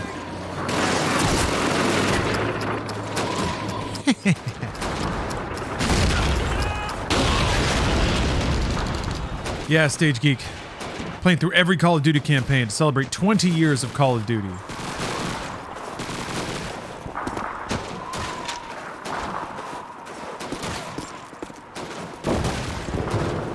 And plus, I don't know, Call of Duty campaigns are awesome. Some real peak video gaming in there. And there's also a handful of Call of Duties I've never played. And as a Call of Duty campaign enjoyer, that's not okay. There will be one day spring from the brain of science, a machine or force so fearful in its potentialities, so absolutely terrifying that even man, the fighter who will dare torture and death in order to inflict torture and death, will be appalled and so abandon war forever. Not yet, old guy. You've abandoned a certain kind of war, I guess. January 15th, 1943. Lieutenant Volsky has ordered the squad to stop and rest. An armored German convoy is passing by outside, but without anti-tank weapons, attacking it would be useless. Before the war, walking to the city hall from where we are now would take about 2 minutes. And of course, there was no danger of being killed. Now, all of that has changed. Hold on. Aesop's prescient statement, Edison, what a dumb bitch, got caught by Automod. I don't know why I have a picture of this. It appears to be cut out, but poorly. Very poorly masked.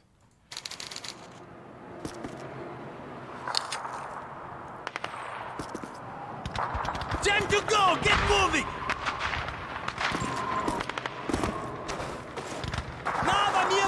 At some point in my life, I saw a transparent tub of whipped butter and thought that needed to be on my hard drive.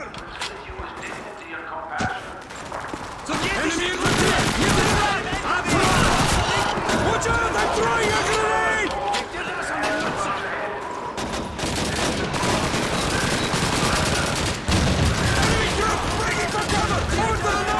It's a fair point, Tinkerbell. I don't know where else I would keep my graphic image files.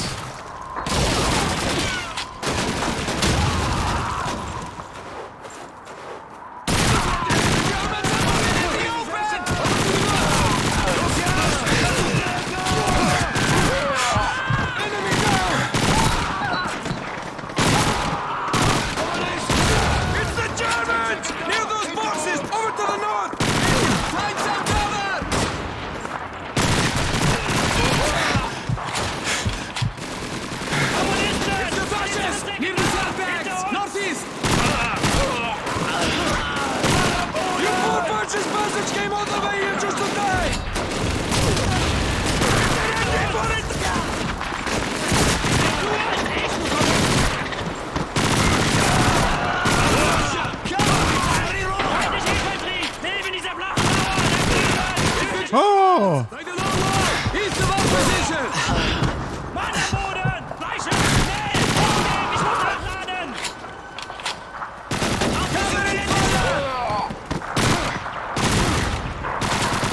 Is it GIF or GIF? I think it's GIF just because that was how everyone said it before there was a debate.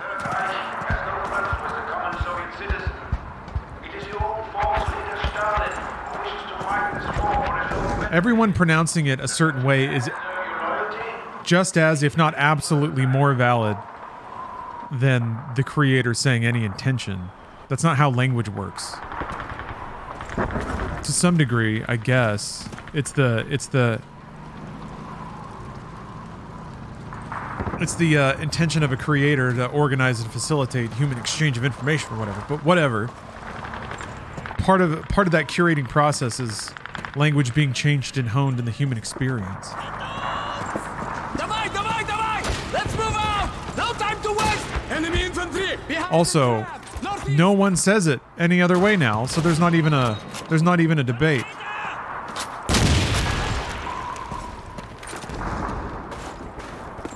It's still Twitter, not for long.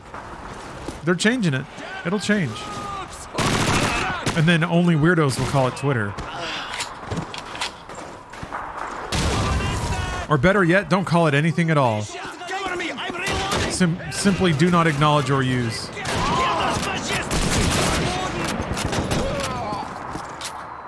I know several people who pronounce it with a J. Well, they're wrong.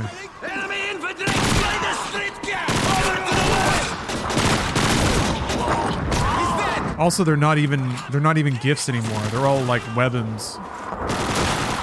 It's a deprecated file format. Yeah. I'm gonna go gist over on Jitter.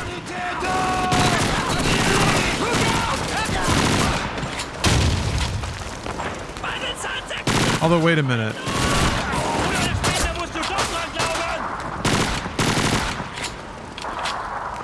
Does that mean Twitter's changing its identity?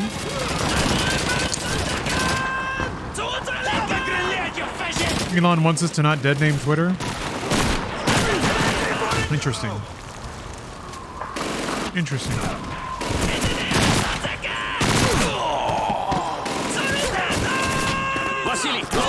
Yeah, Twitter's trans.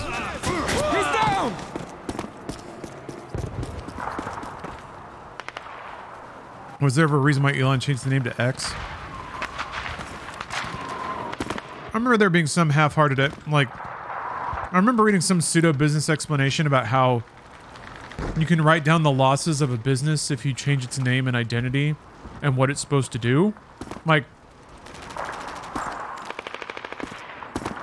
I can't remember because it was kind of explained to me verbally, so I don't know how, I don't know how business accounting works either. But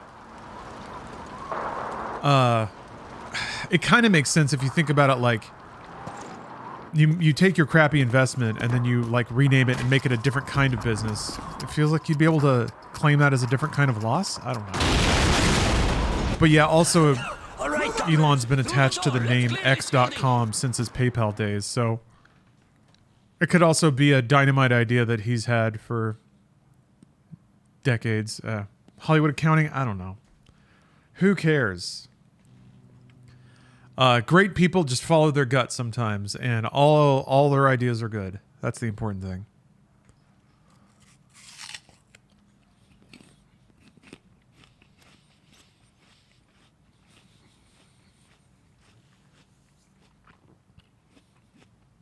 But yeah, I guess you would have to take out a different business license, right?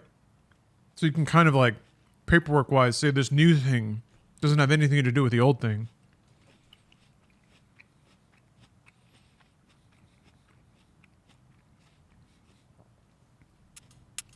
I don't know. The annoying thing is rich people aren't that smart. They can just afford the smartest person that does everything for them, you know? They can afford the best accountants that find these loopholes. So it's not like they're smart. They can afford the people who spend their entire lives doing that, and they get that for everything they do. So they can pretend to be way smarter than they are because money pays for everything. Money allows them to sample from the top tier of human accomplishment and human intelligence. Anyway, January 15th, 1943. We cleared out most of the rooms on the south side of the city hall. 2 of our men have already been killed by enemy snipers firing through the windows. The snipers have forced us into moving very cautiously. The only reason the Germans haven't tried to rush our side of the building is for the same reason. Somewhere out there, our comrade snipers are watching too.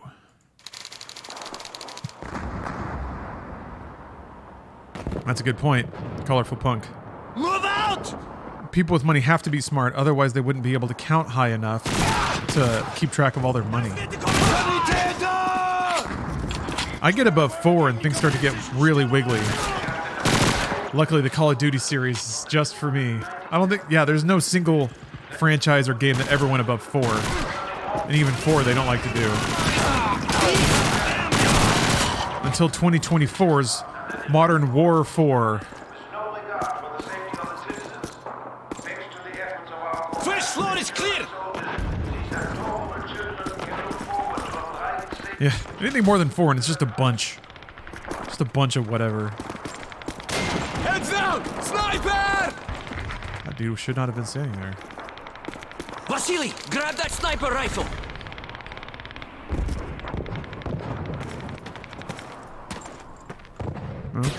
Ow. Well, now I know why he did that. First floor is clear! Get down! German sniper!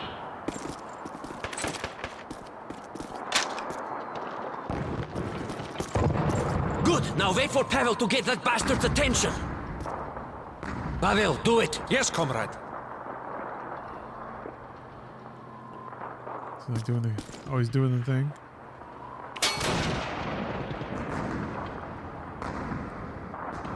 Third floor, left building.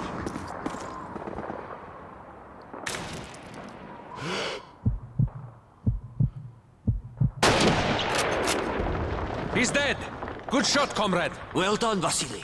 Now let's move on. We still have to secure the rest of City Hall. Stay close to me! Хорошо, I am with you!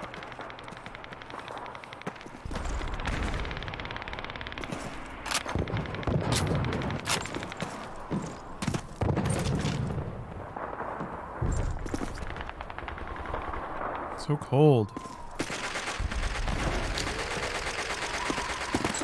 Schulter!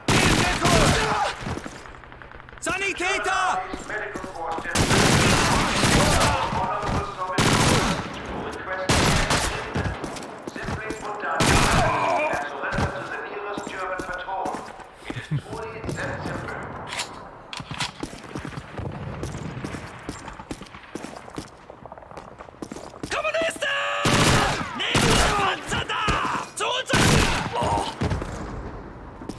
Mein Lieben. Sowjetische Truppen auf der Präsentierteller! Zu unserer Linken! Wir brauchen... Top floor is clear! Top floor clear! Is there a game where you're just one of the goons in a game like this, watching everyone get slaughtered? Take up defensive positions! Not really. I mean, how do you make a game about that? Kind of, I guess, kind of like EDF? They're starting the attack! Here they come! Hold this position, comrades! Where are the stairs? Daba, cover me! I'm reloading! Enemy infantry! Those windows are all awkwardly high. There we go. Now we're doing it. All right. The Germans are... I won't be a traitor to the motherland now. Front lines! Quickly, take it down!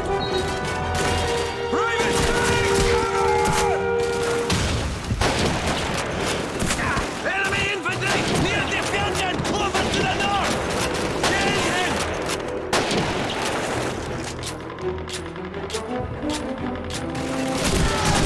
Hey, Scott Matthews. Near the Fjorden! Over to the north! Welcome. I've missed Call of Duty as well. Oh.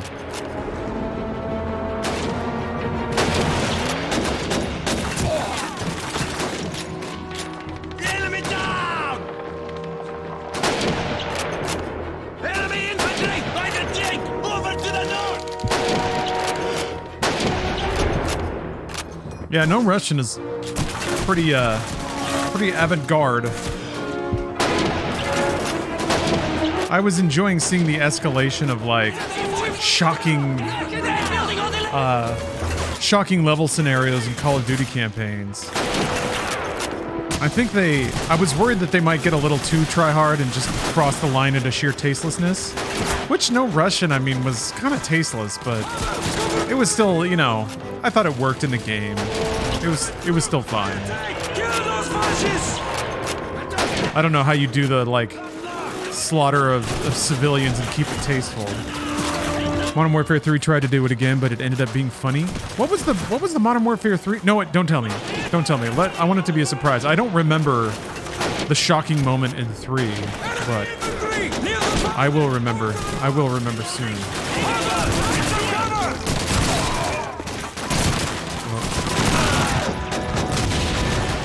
The Nazis learned how to climb. It's the Germans! Near the fountain! Open fire! Yeah, Spec Ops The Line certainly was pretty awesome with it. Enemy infantry! Behind the fountain! Over to the north!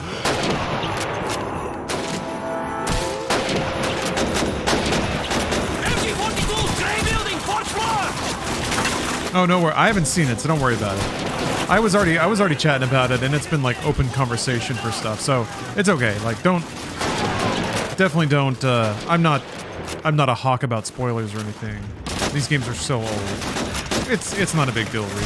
I'm not worried about it. Near the fountain! Over to the north! Comrade Raiden! Out they go! Enemy infantry! Near the fountain! Enemy after! Fountain. Vasily! Find an anti-tank weapon and take it out! Die, Fritz! MG-42 out in the square! It's the Germans! Fire the tank! Kill those fascists!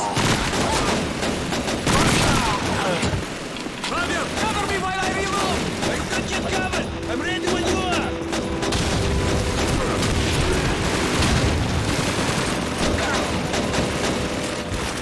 Is this just Pavlov House mission from COD 1? Maybe a little bit. I think it's a little more open.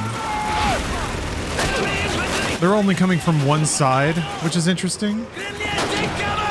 I think definitely starting to see the evolution of console players not wanting to turn around, or not being able to do so easily with a controller. Near the fountain! Over to the north!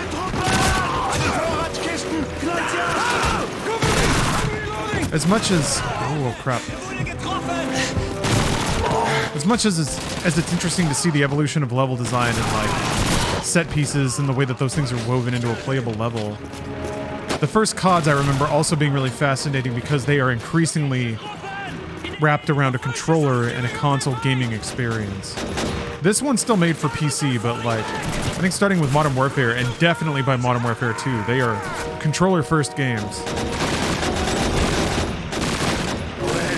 Or I guess they've changed significantly to be a similar experience on controller, and part of that is in the map design, getting a lot more hallway.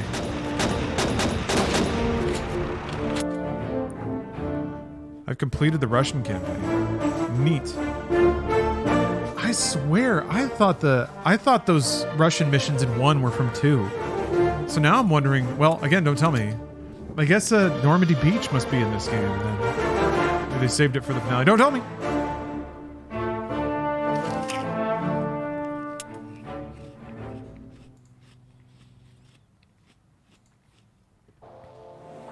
Straight to Africa. 1941. Nice. The Desert Fox, Field Marshal Erwin Rommel, arrives in Libya to assume command of the Africa Corps. Within a few months, Rommel, the rising star of the German army, recaptures the territory taken by the British Commonwealth forces prior to his arrival.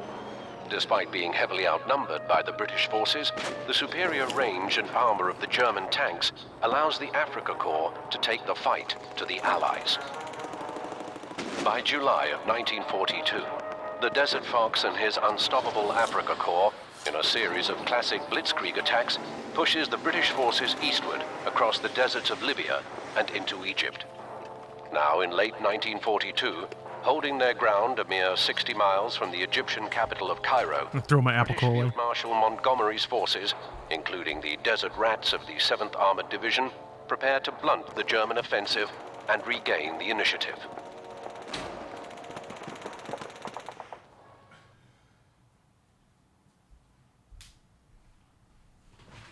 I also need to floss a little bit of apple out of my teeth.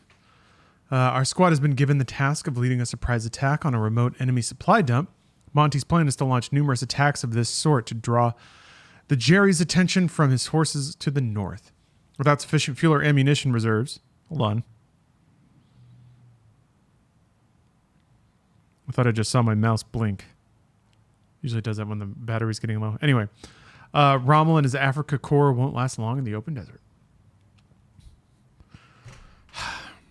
I want to floss, but there's not even music going on here. And that feels too empty to just leave. So I'll be right back. Oh,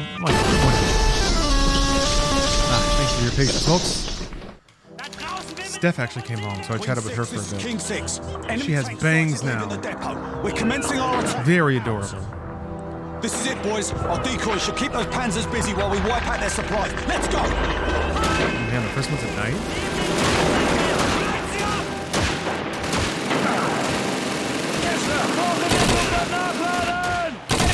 Man, what a trooper.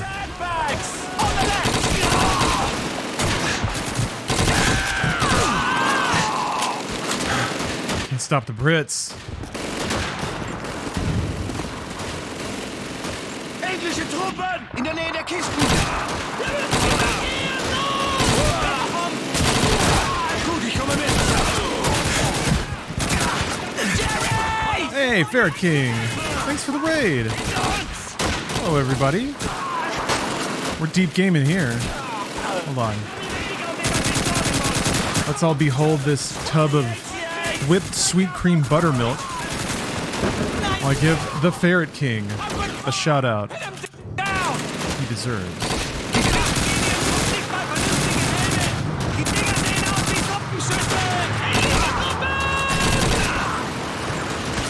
Welcome, everyone. We've decided to go to the source. The very first video game ever made, Call of Duty 2.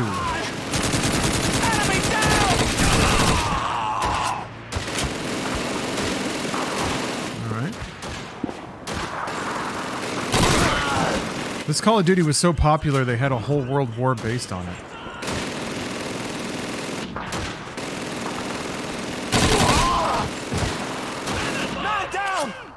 Yeah, we're taking out some Nazis today. We're dropping some fashions. What's this way? I feel like I've been turned around. And I guess I can kind of shoot him from here.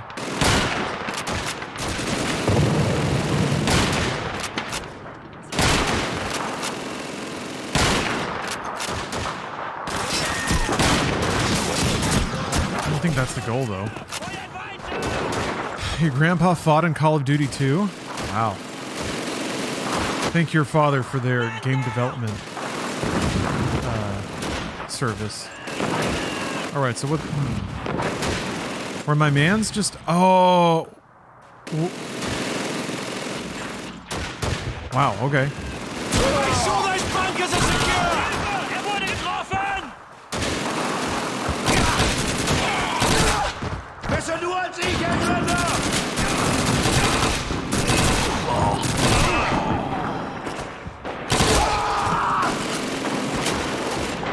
Yeah, I just realized, like, this game, the way the game has regenerating health, it removes health pickups entirely, which kind of make the game look a little more video gamey. And it also removes the need for any long-term planning. It closes the gameplay loop pretty perfectly between any rooms that have Nazis in them. So you don't have to worry about balance for health anymore. You don't have to worry about the placement of health packs. And the player doesn't even have to really think long-term about anything anymore. Now it's just find the path forward, run from room to room, and shoot.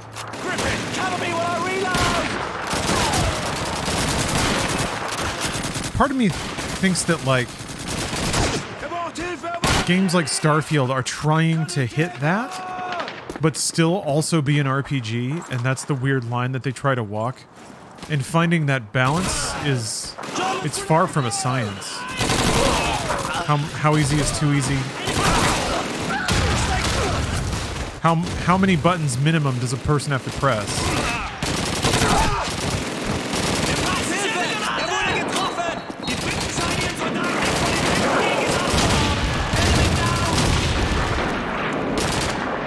You got 10 years in the service, CD Media?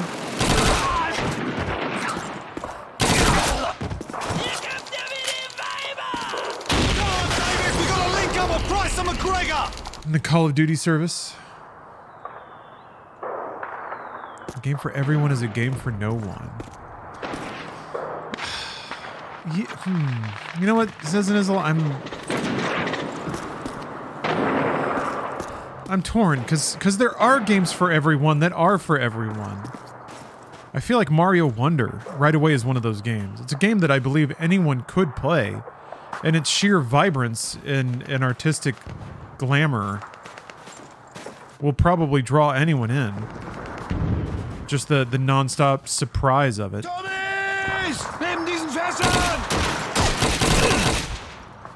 But it's still unique. Yeah, trying to cater to everyone. Yeah, I think it's the difference between having a creative idea you want to express and then finding a way to make that expression adaptable, or making sure that everyone has a pathway to get to that expression, versus trying to make sure that the progression is something everyone will like the destination unto itself.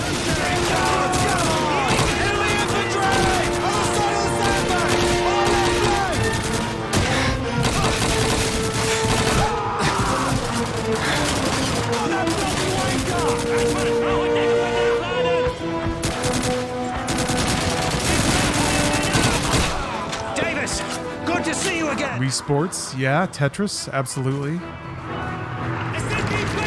I think things like Fall Guys.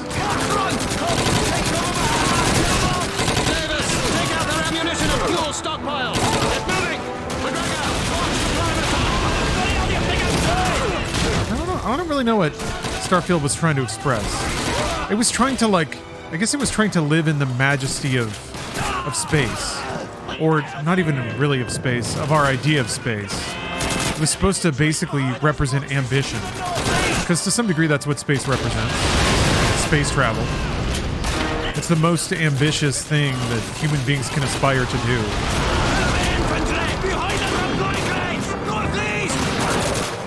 Like Star Trek vibe kind of thing. It's like a rollicking space adventure, plus you get to pat yourself on the back for being the best and the brightest of the human experience because you're curious about space. But the game itself just didn't seem to live in that a ton. I guess you can do a lot of goody two-shoes quests.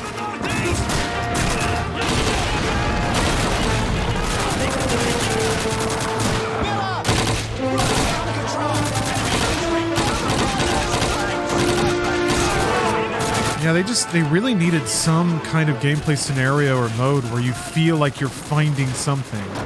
Because you never go anywhere without it being marked for you. The closest it gets are when you load into an area and there's a ship there waiting for you when it says something. I guess you can choose to go to a planet you've never been to and land somewhere, but that rarely results in anything. You just find a bunch of ghost towns and one-dimensional NPCs. They might throw a quest at you to go to a cave and find an NPC that's just standing there. It's my favorite. Somebody went in the cave to look for a mushroom or something. You go and they're just like, oh, thank God you're here. Let's go back. Isn't that the problem with any space game though? Yeah, I suppose. Yeah. OJ, dude. Yeah. The magic of games like Skyrim, and I really believe Skyrim was one of the first games to fully hit on this. Oblivion, not so much. Some Zelda games are really good at this, and then Breath of the Wild just made it a whole thing, but it's like you give somebody an objective. You just go that way. And the process of going that way is, one, it's a game unto itself, but two, it's a discovery vehicle for other things to do. So along the way, you have encounters or you have to make decisions about how to traverse, how to spend that traversal time. But then there's also things along the side of the road. Sometimes literally, sometimes figuratively. Billboards, caves, things like noises, things that capture your interest. Elden Ring had sparkly little footpaths leading away. So it's all these temptations to do something else. And the second you say, I'm going to go do that instead, then it becomes your adventure because you made the choice. So that kind of owned distraction is, I think, the secret sauce to making a game feel like it has that spontaneity. It's that decision tree that a lot of games do really well. Final Fantasy 15 actually had this too. Bunker door open now! But Starfield has none of that. It specifically doesn't have that ever. That path of doing something. I mean, I guess no, that's not technically true. I mean, you're passing NPCs and they're just like they're cramming your quest log full of stuff all the time. So really, at any point, you could just be like, I'm gonna go do that instead.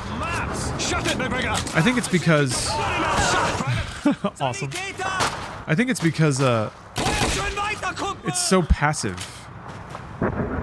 You walk down a hallway that has NPCs on both sides talking about all the stuff they need out loud, and then your quest log is just banking up all these quests.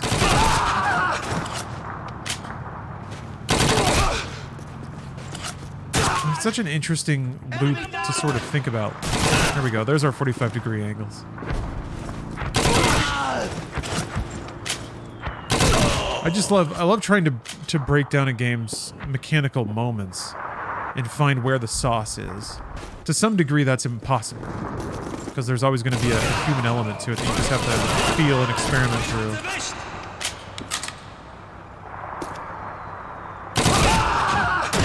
To me, it comes down to player decisions and then the vehicle in which those decisions are put into the game.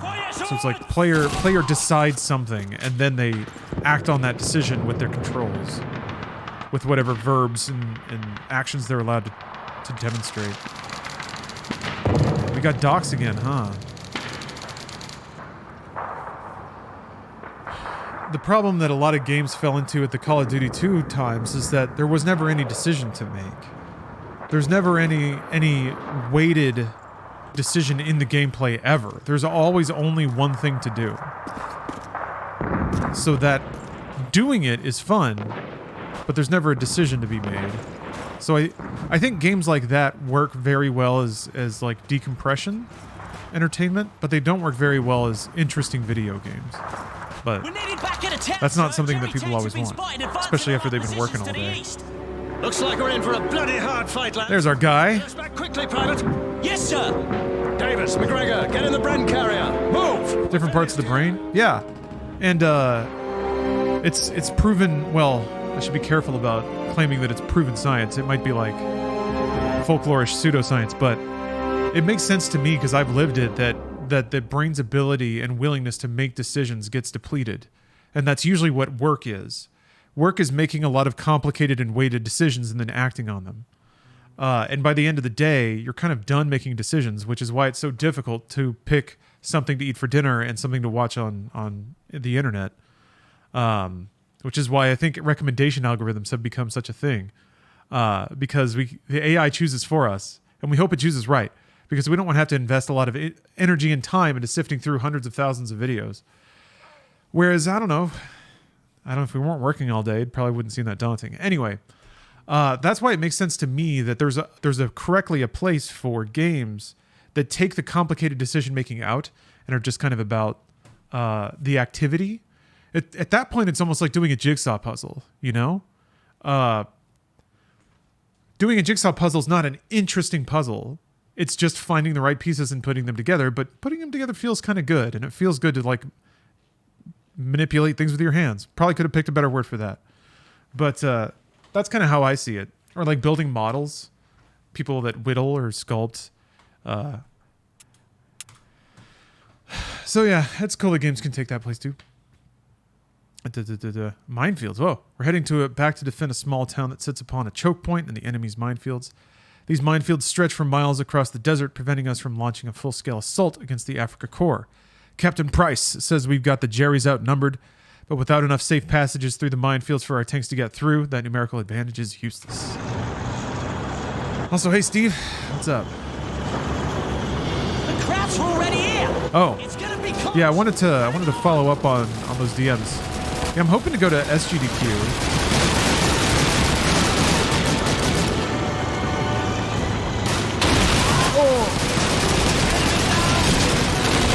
I'm blessed because AGDQ every year is usually on or around my birthday. Take up positions along the perimeter. Look at all these mans running in.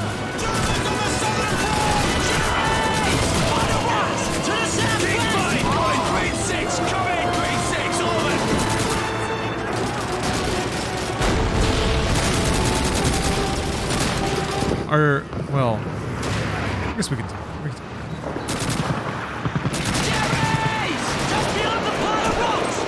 I will. I'll message you. Whew. I don't think they can die while they're vaulting or climbing or anything. Got more German units to the south!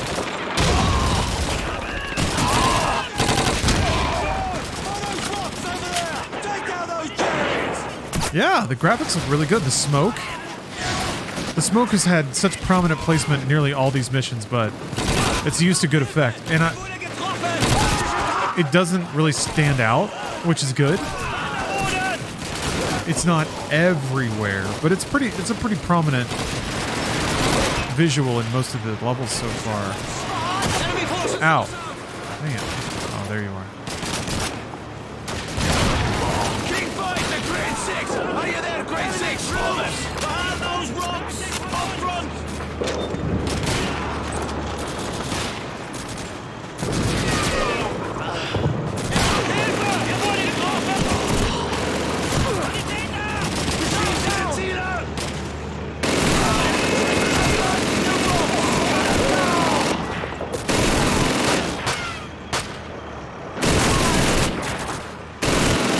Approaching from the west. Want to go to a GDQ live one day? It's pretty cool. It's pretty cool. I got to go to one. Did a touch of hosting and spent a fair amount of time in the viewing room.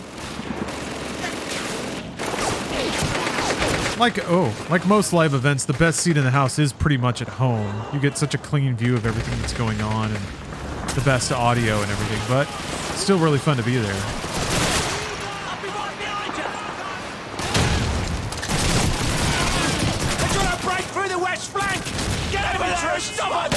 They're stoked for Metal Gear collection coming out.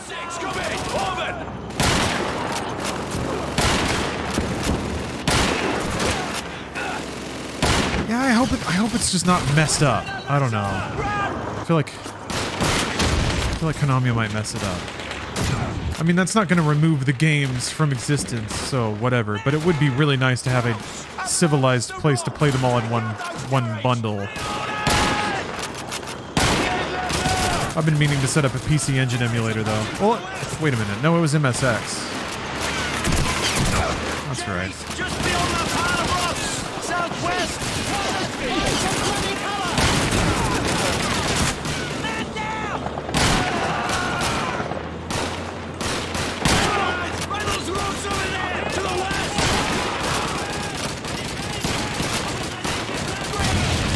west! They had to change the stock footage in Kojima Ghostface. Where was there a Kojima Ghostface?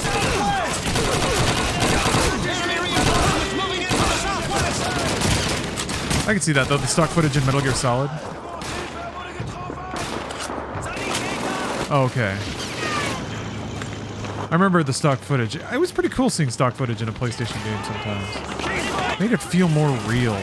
Oh! What the hell? Did I step on a mine?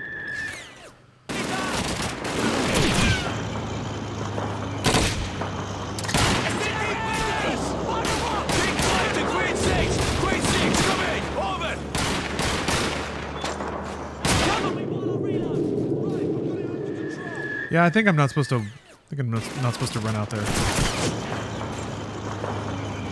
Maybe I'm just supposed to chill out.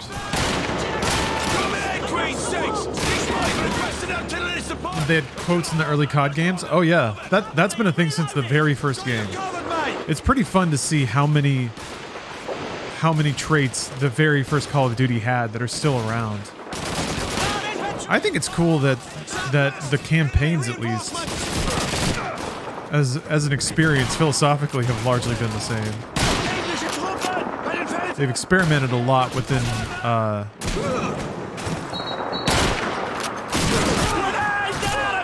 some big and loud boundaries.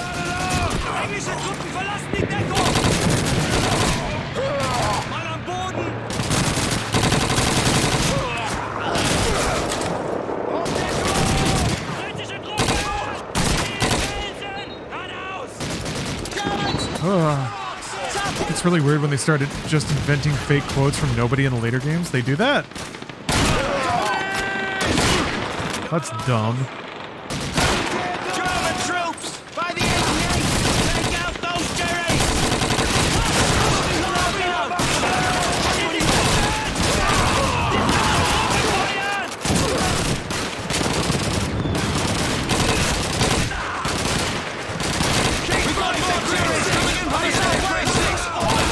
Yeah, these environments are fairly large and open. This is pretty cool.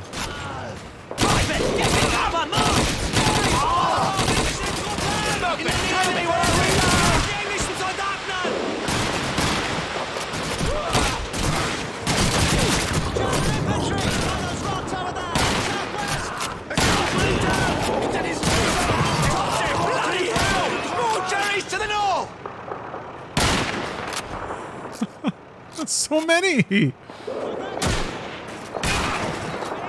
Oh, they're to the north now?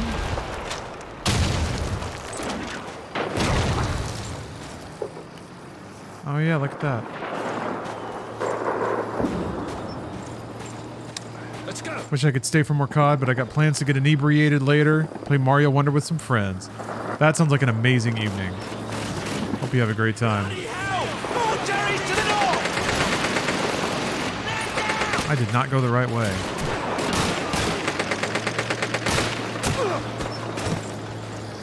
Good night, Grade 6! King 5 requested artillery support! We cannot hold out much longer! Over! Just calmly wait for the smoke to dissipate. Enemy!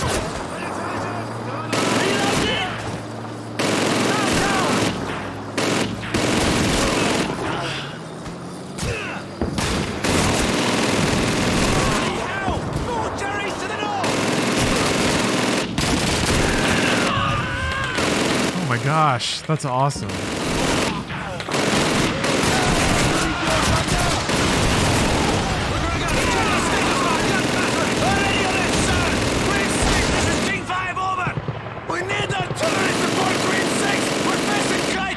Jerry's are about to overrun our position, over! Guerrilla King 5, Baker 6 is ready to fire and awaiting coordinates, over! 5 bloody David, over here! Side switch. Thanks for the sub. Targets for the big guns! Move! Head back out. Okay. Alright, have a good time, Steph. Whoa. Davis, get to the roof of one of these buildings and Ooh. targets for the big guns! Yes, I'll do that. Thank you. Right, cover me while I reload! I remember playing this game on my brand new Xbox 360 and being blown away.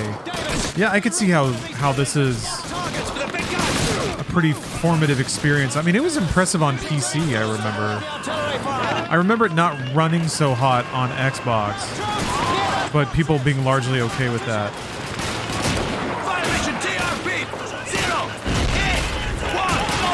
Oh no, too late. German infantry!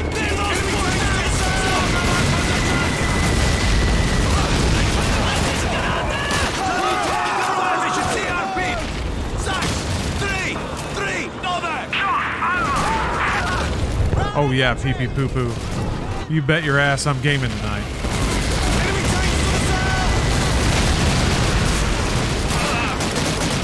Uh-oh. Moving around. You bet your ass. Steph is off to get her nails and lashes done. So believe me, there is gaming.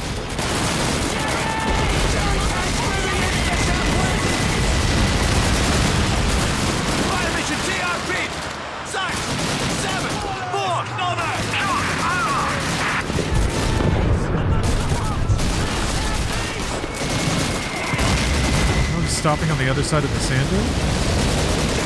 Moving in for the southwest. Alright. Southwest, huh? Ow. Fire mission TRP moving in for the southwest. Is she getting them done or is she getting them did? This is an important distinction. I'm gonna say done, actually. I think this is more of a done situation. Oh, come on. These dastardly Germans. Behind those rocks! To the side! Fire mission TRP! 3,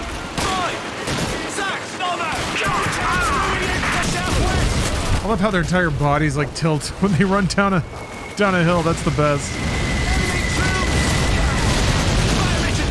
Darn it! I knew he was gonna move.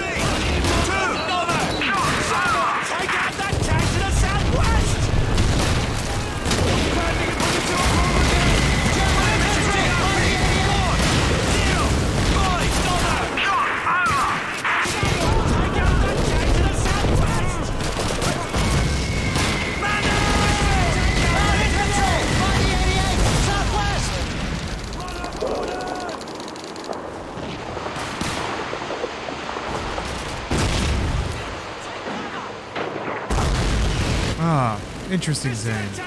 Never heard it put that way. Getting them done is the act of painting and styling. Getting them did is when you appreciate them after the fact. As in, got my nails did. Fire mission TRP!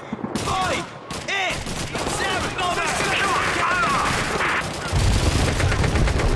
Okay, I think that works. You can...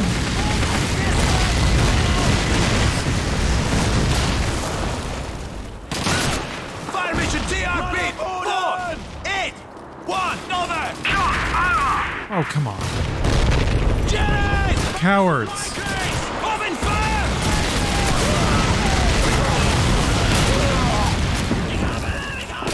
Fire mission TRP! 1, 1, 3, over! Stop there!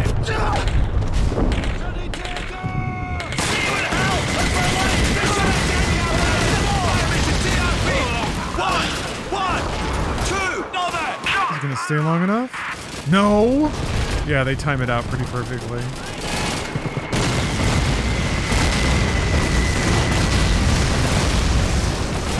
There's still a tank out there to the north! German troops! Near those boxes! To the north! Fire mission TRP! 1, 1, 0, over!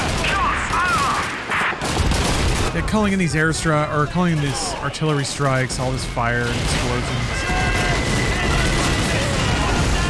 This is pretty next-gen gaming, especially if you've just been playing Xbox games and stuff. Time splitters in Halo 2.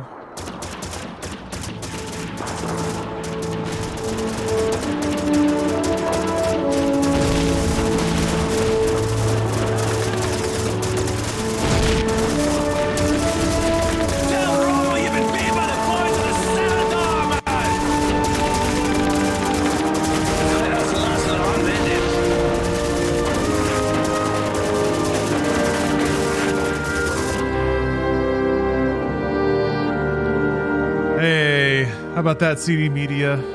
We happy for you, we band of brothers. For he today that sheds his blood with me shall be my brother. Brother. Yeah, unless you actually want money or like status. November 3rd, 1942. We've been called upon to secure the gaps in Rommel's 30-mile-long anti-tank minefield. The engineers call it the Devil's Garden. Once we're past this barrier of mines, there's nothing between us and pushing the Africa Corps out of Egypt. The blokes in X-Corps made the first breaches a few hours ago. It's up to us to secure these corridors so that the rest of the armor can pass safely through. Operation Fast and Furious Supercharged. Split into groups of 6 per tank! Come on, boys! Let's go! Stay with it! Man, the mission I remember was during the day, but you started off in the back of a Jeep. Like the demo, you went into this town and had to clear it, I think. And I think you took out a tank at the end. Wow. Let's chase those rats through this tunnel! We'll meet up with the tanks on the other side!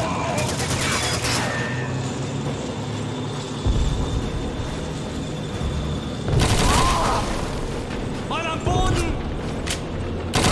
Später musst du dran glauben! Beschieß diese Ziele!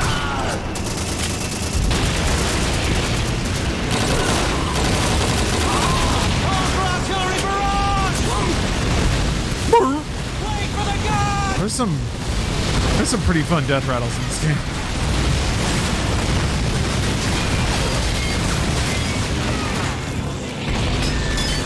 Use the tank's cover as we advance on that trench line! When we get to the trench line, work your way down the trenches and silence those anti-tankers as fast as possible! You stop, you're a dead man! Grenade that MG!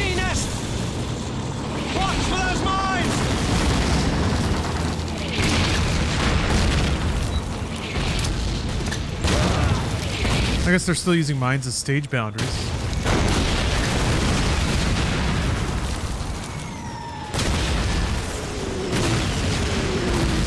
Let's go.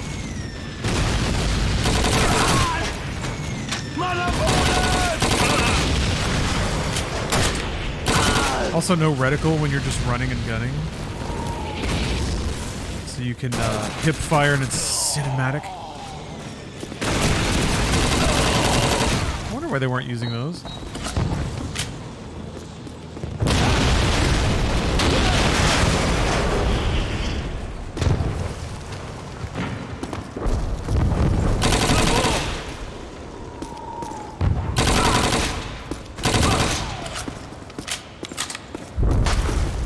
Oh, Captain Price, I just saved your life.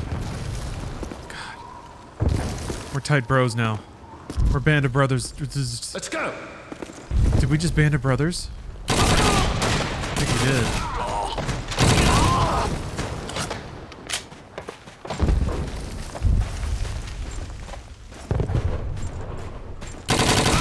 Silence that gun!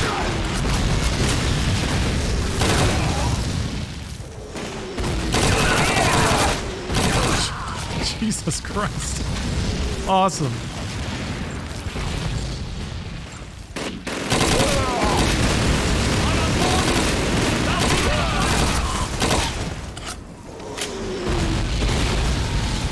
Yeah, I played through Brothers in Arms. It was okay. I remember being brutally difficult at parts. Ooh. Get over it. I just winged you. This is war. Oh no. You okay? Buddy? Yes, sir! Oh. Davis, get into that bunker and stop that field gun!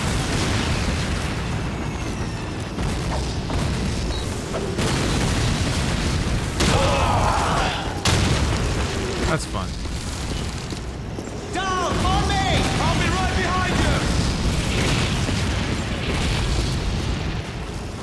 you! Yeah, Brothers in Arms series had some really good VO in it, I remember. Some better than its time because it was actually decently acted monologues and stuff. I remember being really impressed with that aspect of it.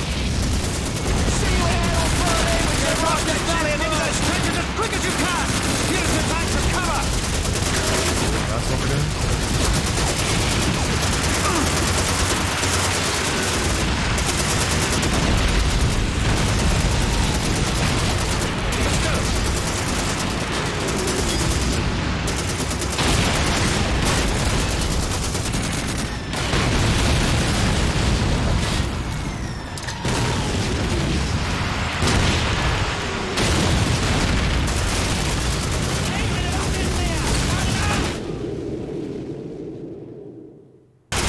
Oh, that's what those are? I thought the skulls were the mine signs. Alright. Well, now I know. Cover me, I'm reloading!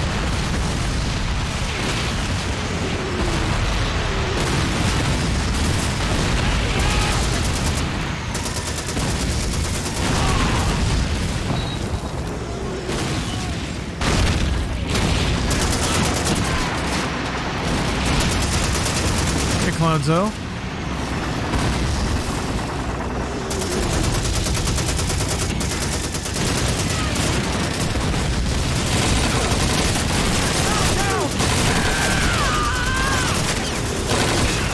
Damn.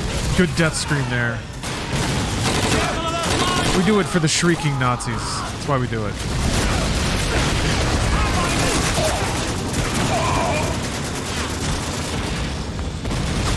Again, 45-degree angles. Seeing more and more of them. Look at this. Like everything is within view on a widescreen TV. All of your options.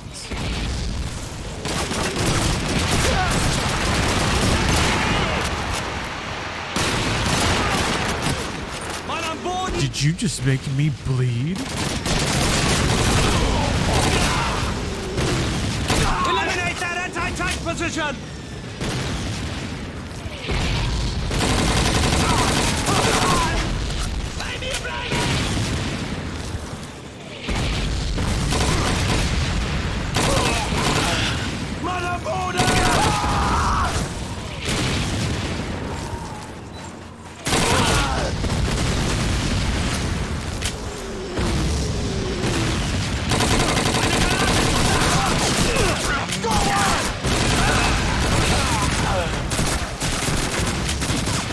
you can be way more reckless with regen health.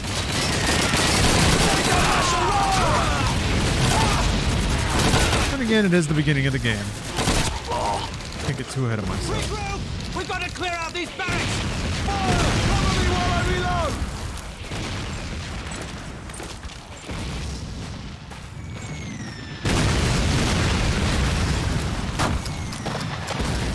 reload! Man, breach and clear.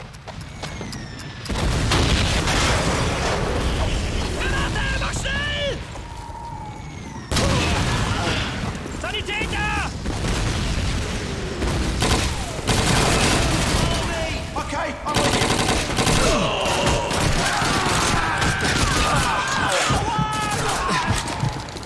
All right.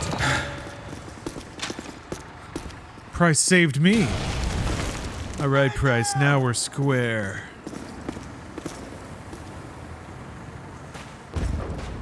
Salad taters.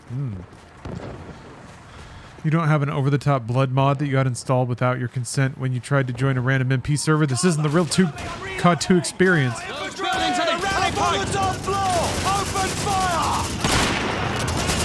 Clear these buildings! Move, move, move! Yeah, I don't remember doing a whole lot of COD online. By that point, World War Tutors, hey, that works. World War II shooters were already getting pretty silly. I was more of a Quake guy. I like shooters that are dogfights, like long time to kill, more movement around the map.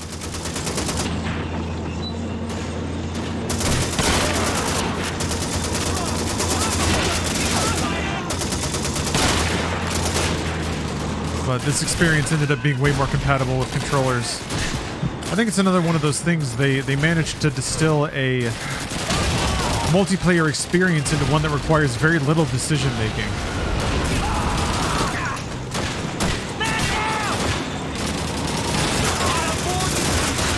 Are you a Nazi? Jeez, okay.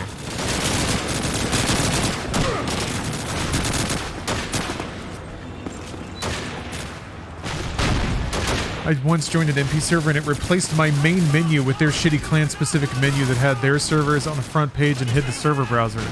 Holy shit, Sauce Jockey. That's amazing. Ugh, the gall of it, though. I would be so offended. Ugh. Private, take cover!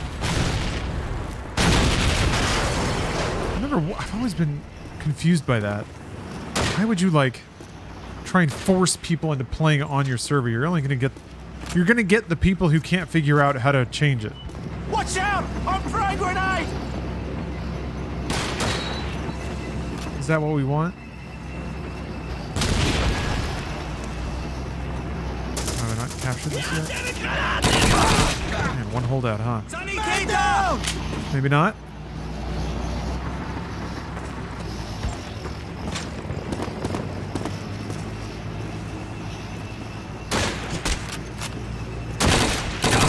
Sergeant Davis, check through these buildings for a wireless, then radio HQ and tell Monty's boys that we've secured the... Let's go! Bloody fine work, Sergeant Davis. At this rate, we'll be in Tobruk by the end of the week. Well done, boys. Wait, Nazi zombies aren't Nazis anymore? The mode is just called zombies now, right? Maybe that's why they kept trying to bend it towards just eldritch spookiness. Yeah, everything that once made it a thing has been sanded away.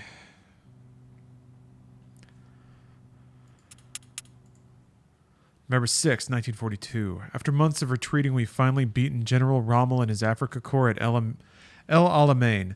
Now the Desert Fox has turned tail and Monty aims to hound him to death. Just a few miles west of El Alamein, some of the enemy have been trapped at a town called El Daba. Thanks to our previous exploits, we've been awarded the job of driving the bastards out. Maybe this is it. Oh, Casanova, you have no idea. Yeah, this is it. Oh good, you're finally awake. This game was so woke earlier because it showed a female Russian soldier. Yeah, Hey, there's our guy. That's the dude who keeps looking. Gonna have the E3 camera.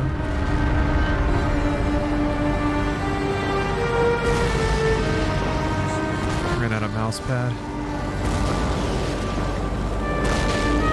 Yeah, absolutely the demo level. Charlie Chinstrap. Charlie McGregor.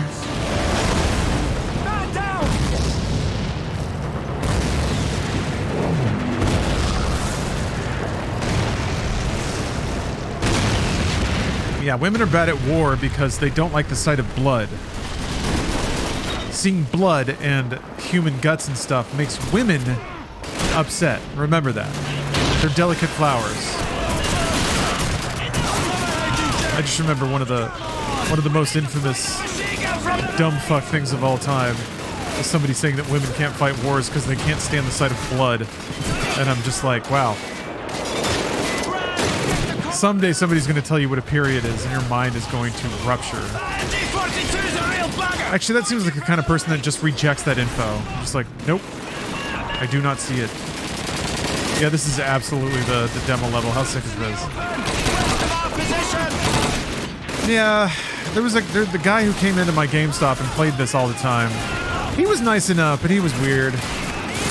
He would get like so into this game, he'd you know, kind of curl up a little bit. All of his muscles would tense up because you had to stand to play it, and all the controllers were on these like weird little ribbon cord things. Anyway, so he had to kind of hunch over because he was pretty tall.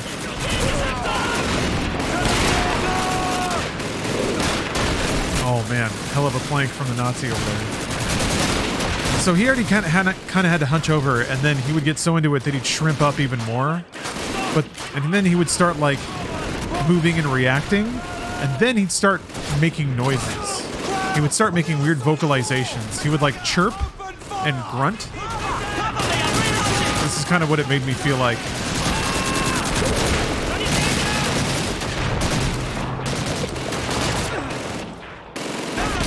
And again, he was harmless. I was just like, man, okay. This kid's nice and all. He just really likes playing Call of Duty. I call him kid. He was like, you know, like kind of that lanky, awkward 17, 16. I guess now that I think about it, he might have been more like 14. Just to, you know, in a frame a little too large to react to games with that kind of intense stimulation. I guess that's true as well, Jetpack. He may have just been a fan of World War II. It was realizing now it's a bit odd that he could come into a GameStop and play that demo, which was probably rated M, but whatever. Everybody's eye was on a very different ball at the time. That was the peak Grand Theft Auto craze, like hot coffee and stuff like that. So it was really sales of games. I think it was kind of acknowledged that, like, kids were gonna play games, but you couldn't sell them. It's kind of like alcohol. Oh, COD 2 is teen? Oh, never mind. I guess there's not a lot of blood. That's kind of interesting that you can shoot people in the face and it's still rated teen. Huh. I thought just the act of shooting a human being in the face and killing them was enough to get an M, but I guess not. Things used to be good, huh?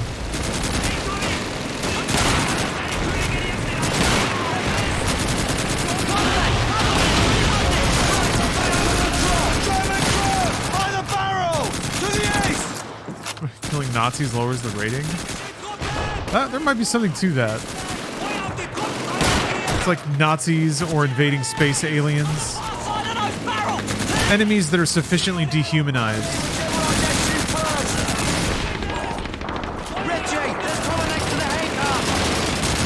Killing Nazis is E for everyone.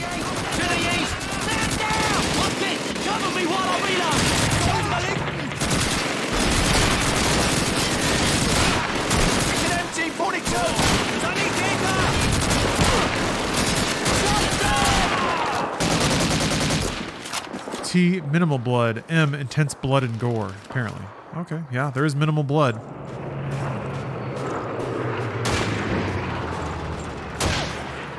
infantry! Road chop! Throw out a smoke grenade! Yes, sir!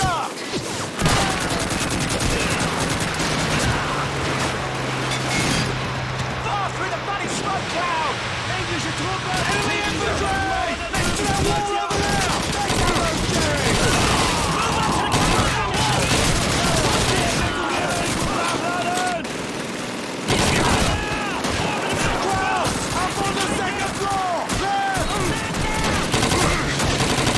I think that GameStop job was simultaneously the best and worst job I ever had. No, that's not true. No, the worst job I ever had was probably a bit more recent, but GameStop was could be a fun time. If I ever had the luxury of working with somebody, it was actually pretty nice. Because at least you were a team, you know. You had somebody to kind of decompress with if a customer was being rough, or if you were like swamped, you had somebody to like cover your back. And you could just like work things out. But I worked by the end of my work career, my tenure there. They were having me work like 9-10 hour shifts by myself, and that was just the worst. You're just being all alone. Having to deal with non-stop people.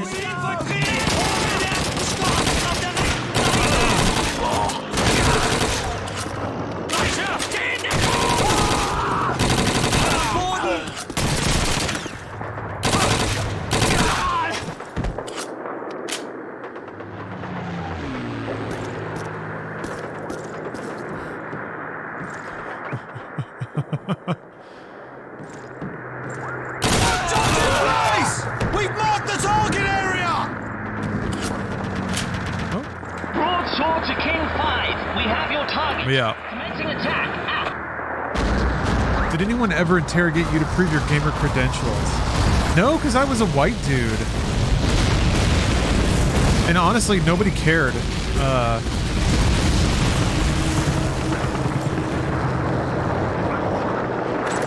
Occasionally, people would ask for recommendations. And that was honestly my favorite part of the job. And I know how that sounds. It sounds like it was the time for me to rant about a bunch of video game facts nobody cared about. But in this rare instance, I'll give my past self credit, because I think I did a pretty good job matching people to games that they wanted to play. My fault at the time, though, was I would always recommend interesting games, and sometimes people didn't want interesting, they just wanted fun. So, I've gotten better about drawing that distinction. But whoa, the scripted sequence so sick. I specifically remember I was chatting about racing games with one of the customers, and he was like, "Yeah, Need for Speed's awesome," and I was like, "Yeah," because I think Hot Pursuit had just come out, the second Hot Pursuit, the one with all the cool FMVs and stuff. And I was like, "Yeah, but have you played Burnout?" He was like, "Yeah, it's all right." And I mean, what do you mean it's all right? Burnout 3 is amazing. He's like, "Yeah, you can't run from the police though." And I was like, huh. That's true. It sounds stupid, but I remember at that moment thinking like, despite all the like features and innovations and bullshit, it doesn't matter if one game offers an experience and that's what somebody's looking for, then that's all that matters. He doesn't care about like features and combos and mechanics and presentation. Run from the cops. Yeah, PS2 version of Hot Pursuit 2 is OP as hell. Is it Hot Pursuit 2? I get mixed up with my Hot Pursuits because there's been like 3 Need for Speed Hot Pursuits. Whichever one has the really smarmy cutscenes is the best. I need to play that one on stream. And I need to play the reboot too. Need for Speed, the like 2014 one. Because it has first-person FMV, which is the best.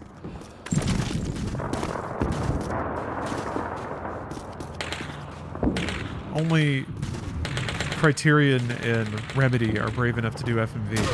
Have any recent Need for Speeds have FMV?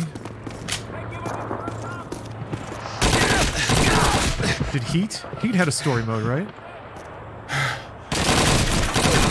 Need for Speed 2015, it's going to become a cult classic. It should. Not since the reboot. Ah, okay, well.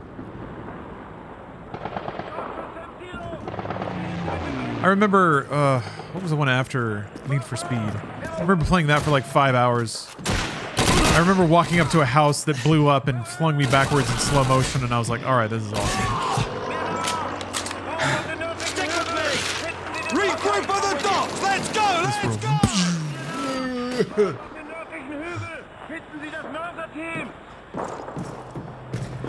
Oh, Payback. I think that was it. Yeah, super campy. That's a good way to describe it.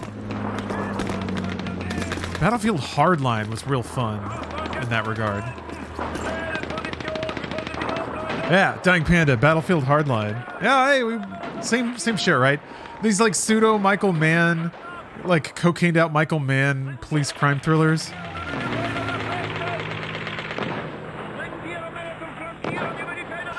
Speaking of Michael Mann, Ferrari looks pretty dope.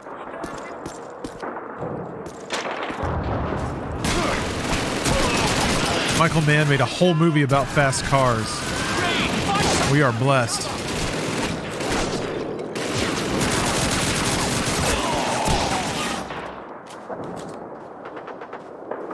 Was Hardline any good? I liked it, but I'm a fan of bombastic single player experiences.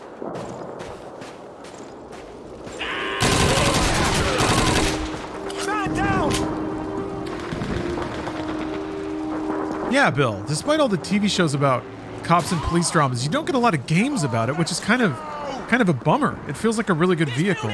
I guess in the US you probably can't, like, if you want to do the action of shooting, you probably are going to end up shooting a lot of dudes. And any video game where cops are just mowing down loads of faceless goons. Maybe not the best look politically, which is probably why those games haven't been made much. Not bad, McGregor. Nice fight. All right, listen up.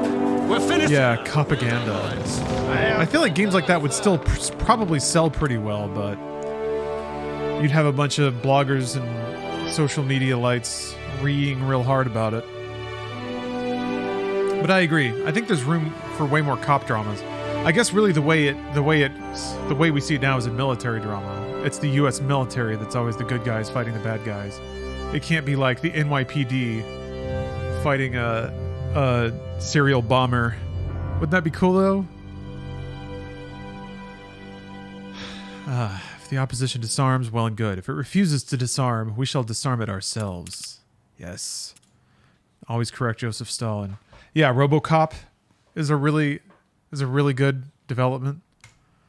Libya. We need a first-person shooter where you play as the British Stryker Crusader tank from Mortal enters Kombat. its second year of service in the North African Desert Campaign. Desert tank warfare proves difficult and challenging for both sides. Mr. Maradi's Snatcher is basically a Kojima crime drama. Yeah, poor visibility conditions. It's Blade Runner. Navigation is also a problem. The vast Libyan desert offers little in the way of recognizable landmarks. It's like a murder mystery, and you're trying to track down a whose guns lack the range of their German counterparts are forced to use fast, high-speed charges to close within firing range. A dangerous strategy that leaves much to be desired.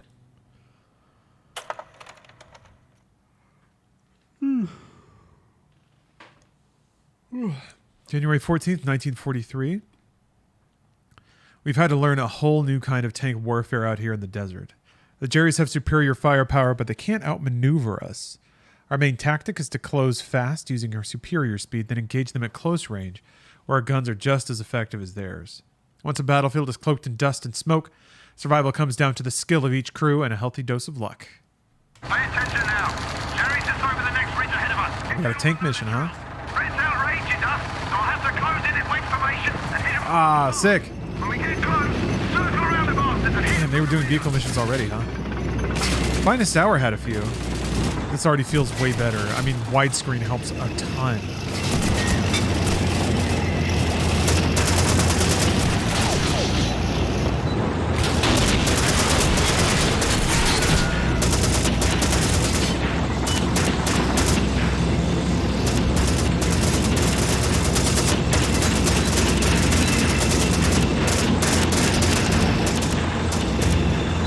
Hey, no substance.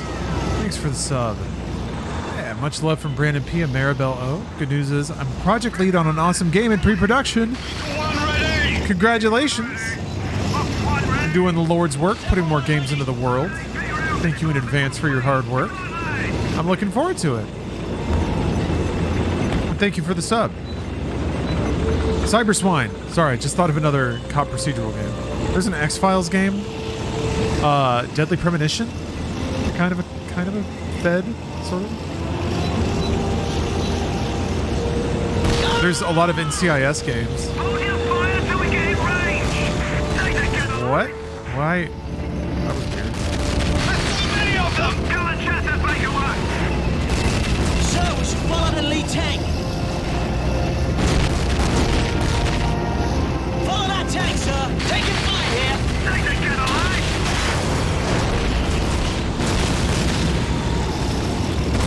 Oh yeah, there's Blade Runner 2049 Memory Lab, but also Blade Runner, the Westwood game. Police Quest.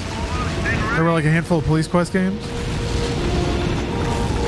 I thought Fahrenheit was good, or Fahrenheit was going to be a cop procedural game when I started it. Boy, is that not what I got. You got a lot though, didn't you? Son of a bitch! Yeah, we got to do a Fahrenheit playthrough. Now that it's spooky season.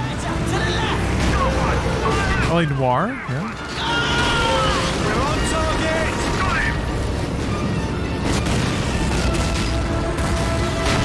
Oops! Another! To the left!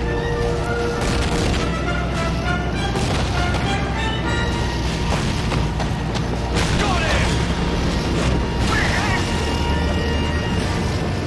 Panzer, dead ahead! Enemy tank in range! Take that, you bastards! Another one behind us! We got him! I've been hit. Well, are you alright? We're on target! Got it!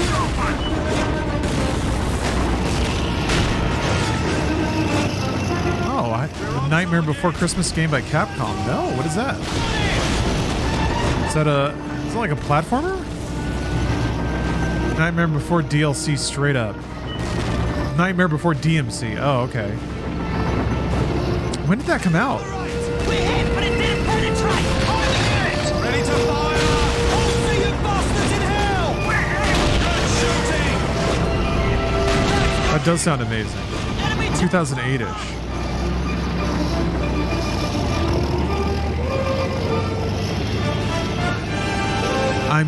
I'm intrigued.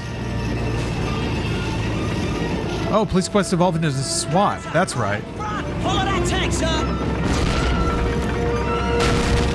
Yeah, SWAT was like an FMV game. And then SWAT 4 was made by Irrational, the developers who would later make BioShock. Am I drifting in this tank? But yeah, Irrational made a handful of games around brands and other franchises that people just forget about. Tron 2.0 is one of my favorites. They did a Tribes game that had a story and grappling hooks. Jetpack plus skiing plus grapple hook. It was like one of the coolest things in the world. Yeah, SWAT. I actually had never played SWAT 4. But I remember when it hit, PC Gamer gave it like one of the highest reviews they've ever given. And they're notoriously pretty tough on like any game climbing into the upper 90s. Nightmare Before Christmas, Oogie's Revenge. 2004 action-adventure video game developed by Toes for the PlayStation 2. Oh, published by Capcom. Okay. And Buena Vista Games. Yeah, right? Ferret King?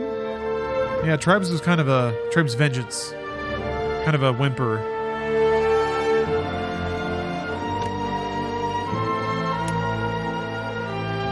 Irrational made some pretty transcendent games for a stretch there before... It's a shame. They had to make a game for console to finally become a household name. What you gonna do? January 17th, 1943. The Africa Corps is falling back to Tripoli, their last major supply base in the region. Our objective is to smash through the defenses between here and Tripoli, forcing the Jerrys to give up those essential supplies and retreat into Tunisia. For this mission, we've been equipped with an improvised version of the standard armor-piercing round, but we still need to get close to achieve maximum effect. Pay attention now. We've run up against a group of 88mm outside tank guns along the next ridge. Stick a group and the Shermans will keep us busy while Fox and Baker circle around the left flank and hit a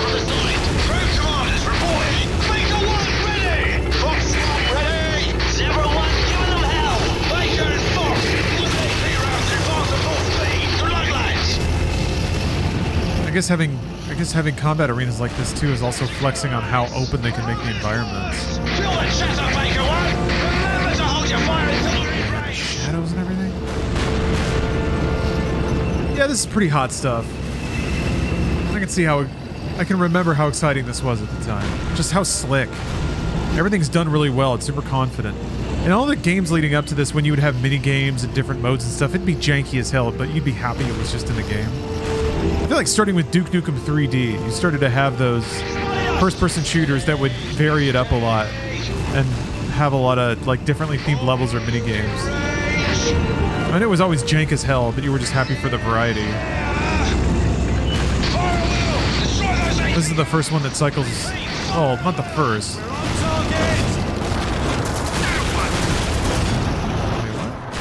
Oh. But it's definitely hitting a lot of those notes much more confidently and properly. That's right, Reese. We're in some tanks. What's up, Turbid?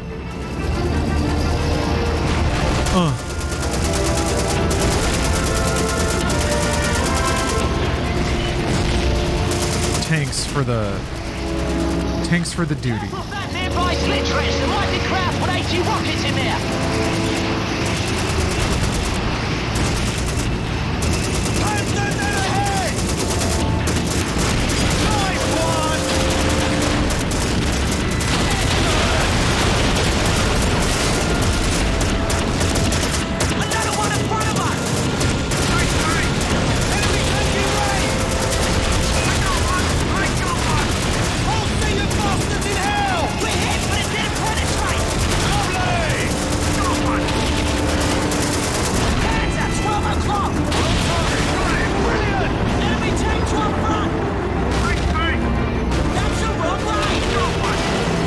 One of those is like the battalion leader.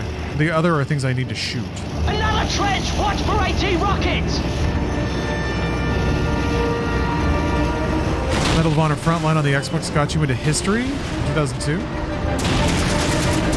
What did you follow that up with? Check some literature out of the local library?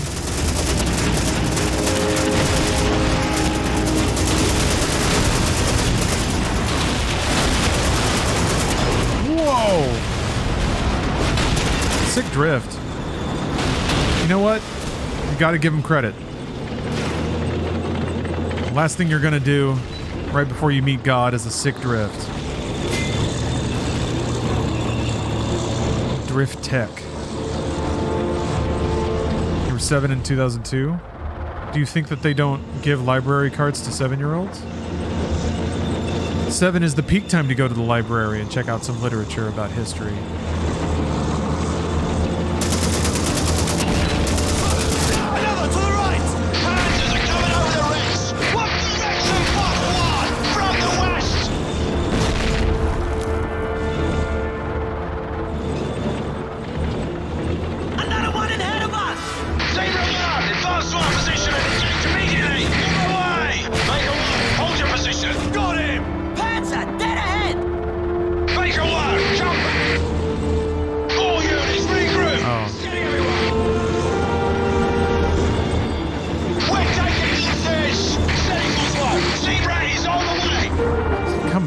Where did they go, though?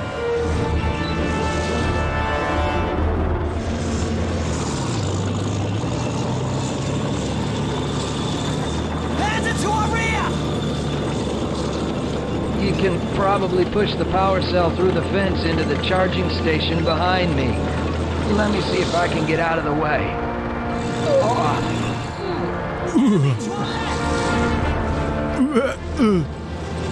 Okay, we gotta push a charging cell into a power station. I guess that's our next objective. Panzer, direct front! Well, thanks for checking in, Dimmy. Always like to know what Barney's got going on.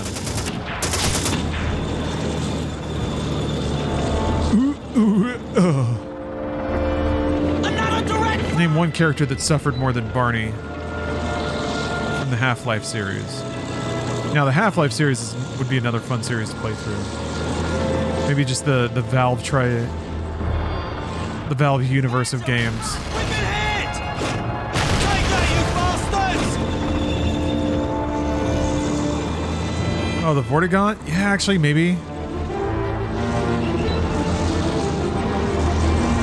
Yeah, I should fuck with Black Mesa. Where are you going? I'm afraid to go over here. This doesn't feel right. That looks like if I drive too far, I'll just explode. So maybe I need to shoot these other things from up here. Enemy tank, direct front! Ah, okay. Taking damage! Another one ahead of us! We got him!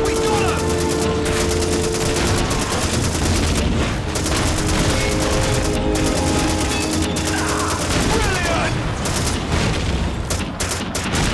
Panzer, direct front!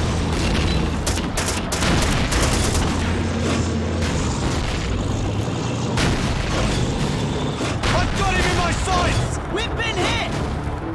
Good shooting! Panzer, 12 o'clock! We can't take much more of this! We're hit! Jack, put out a fire! Got dust in your eyes, Commander! Panzer in front!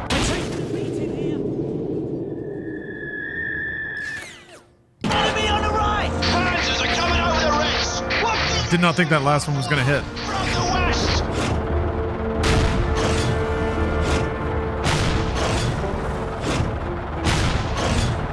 Panzer, dead ahead! Saber alarm! Advance to our position and engage immediately! Another brave sacrifice by America. Enemy tank, direct front! Baker 1, jump back! All units ready! British tanks did not use explosive shells for their tanks, only solid shot. Well, the archives would disagree with that. He's on the way! Another one ahead of us! The British only shot cannonballs.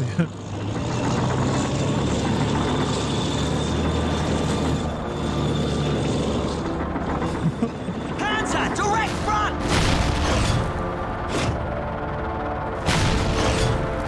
Between sips of tea.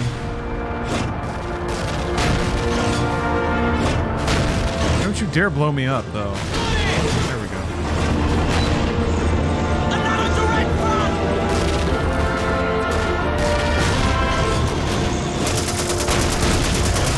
Taking damage! Got him! Another one ahead of us! You okay? Good shooting! Actually, in 2005, I was... Let's see here. I can't remember if I was working at the library and the GameStop, or just the library at the time. I think both. See Fury, not yet. I've heard mixed things about Fury, actually. Bastards hit us!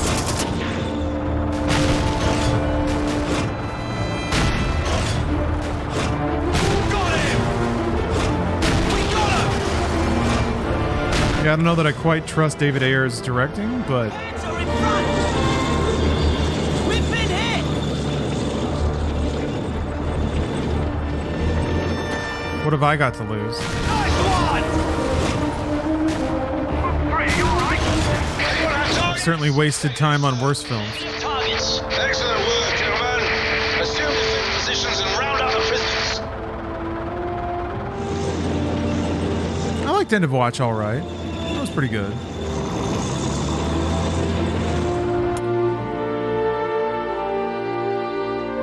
End of Watch was when I finally woke up to Michael Pena, who has been getting tons and tons of roles. So I'm glad to see him around.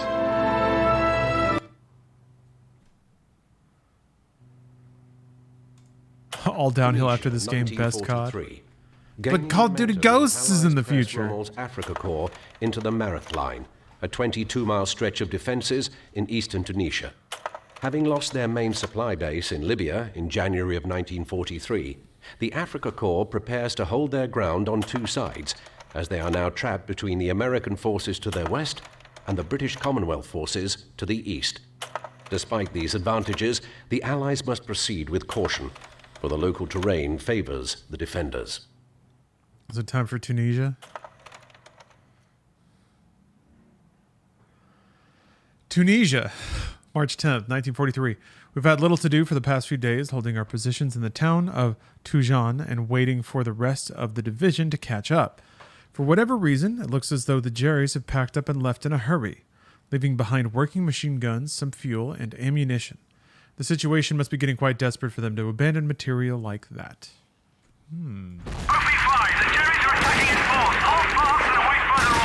Davis, this isn't a bloody drill! I'm not really interested in playing not really interested in playing Medal of Honor. God damn.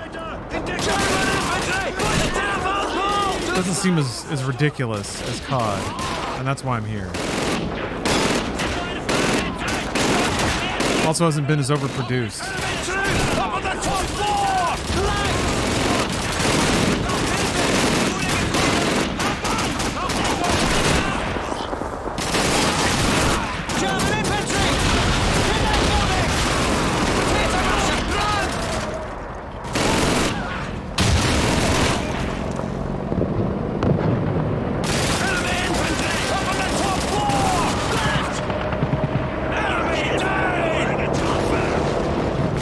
Medal of Honor has variation among games? What do you mean? Are you not aware that there's a Call of Duty in space? To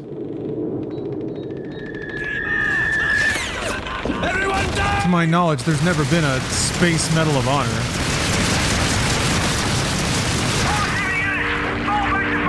And we got Swiss cheesed. We've got to flank that armored car and take control of it! That's where they got the idea from.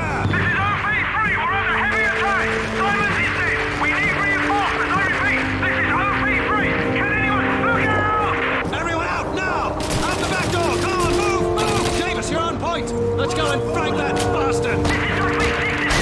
Ah!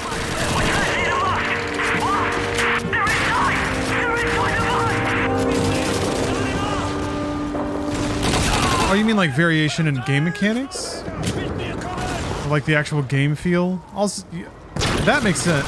Or that I agree with. I'll take my snark away there. Because yeah, COD's shooting always does chase a particular feeling that was very closely established in the first game.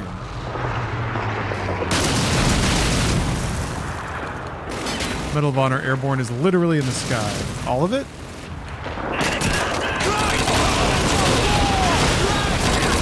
Is it a flight combat game?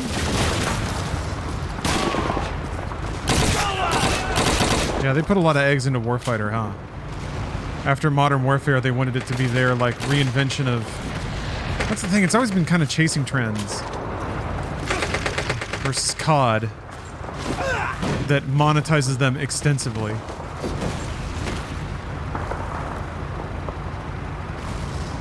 Oh, okay. McGregor, take the wheel! Davis, get in the turret! Hell yeah. Turret sequence! What in place is he waiting for, man? Get this thing moving, McGregor! Trying, sir, but the duty controls are all in German! Davis, enemy infantry coming up! Open fire! Dance! Just put your foot on that pedal and push! Right, sir! Hang on! What on earth are you trying to do, McGregor? It's not that hard! Just turn the wheel in the direction you want to go! Oh, thank you, sir! That's very helpful! It's very clear now!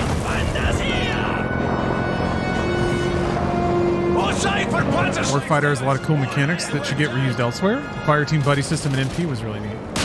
Does sound neat.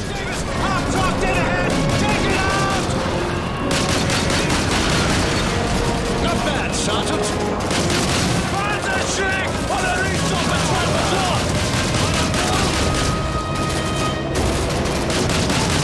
Had Babylon AD come out by the time we were playing Call of Duty 2? Look out for that tank, McGregor! Tank? Would you say tank? Bloody hell, he spotted us! Get off the road! Make a left, right it now! I hope you know!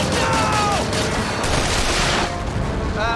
This place looks awfully familiar, sir. Right turn, right here! Yes, sir! Let's hope this works. Keep it steady, McGregor! Or had Chronicles of Riddick come out at that point? I'm trying to match this to my timeline of Vin Diesel films. On the rooftop at 12 o'clock! I mean, this is all thanks to Vin Diesel's role in Saving Private Ryan.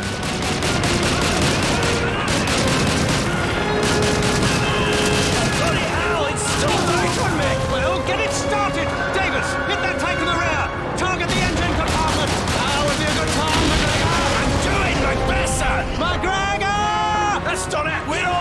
2004, so COD 2 was out. Great. Wait, I thought COD 2 was 2005.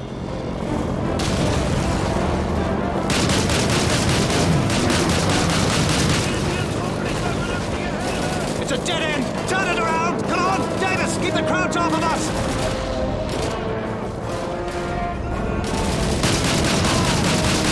Okay, alright.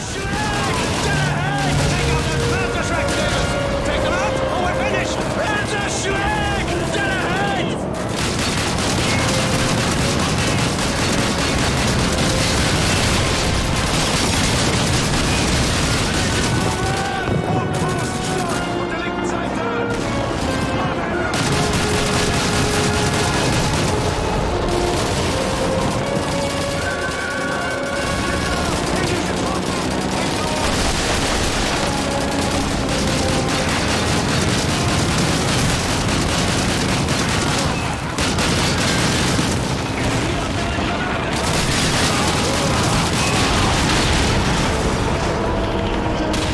Annihilating dudes.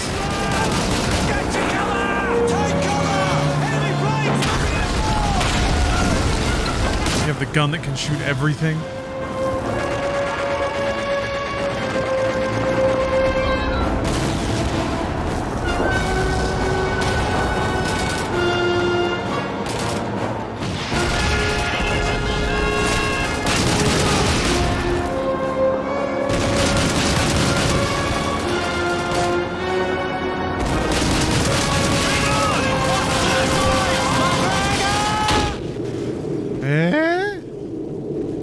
Over a mine or something? Oh, no, that was fine. Time for a runner, lads! Check your ammo and stick together! Yeah, a lot of the rail sequences in the first Call of Duty had Indiana Jones energy as well. In the score and in just the energy of it. Something says Indiana Jones like a Nazi in a sidecar.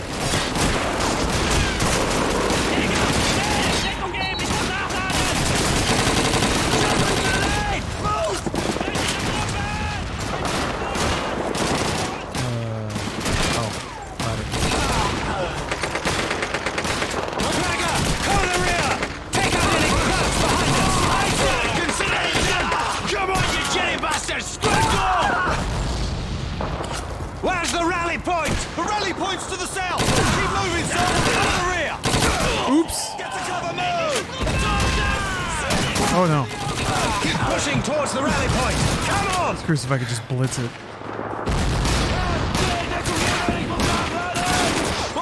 Everyone has smart shorts here.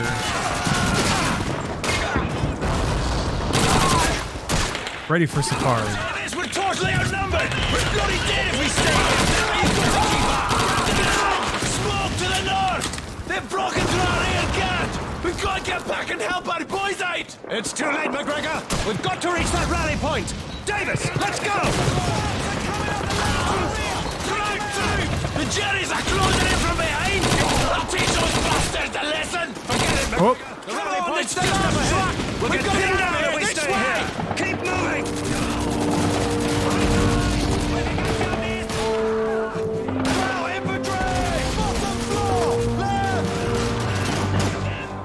Quick.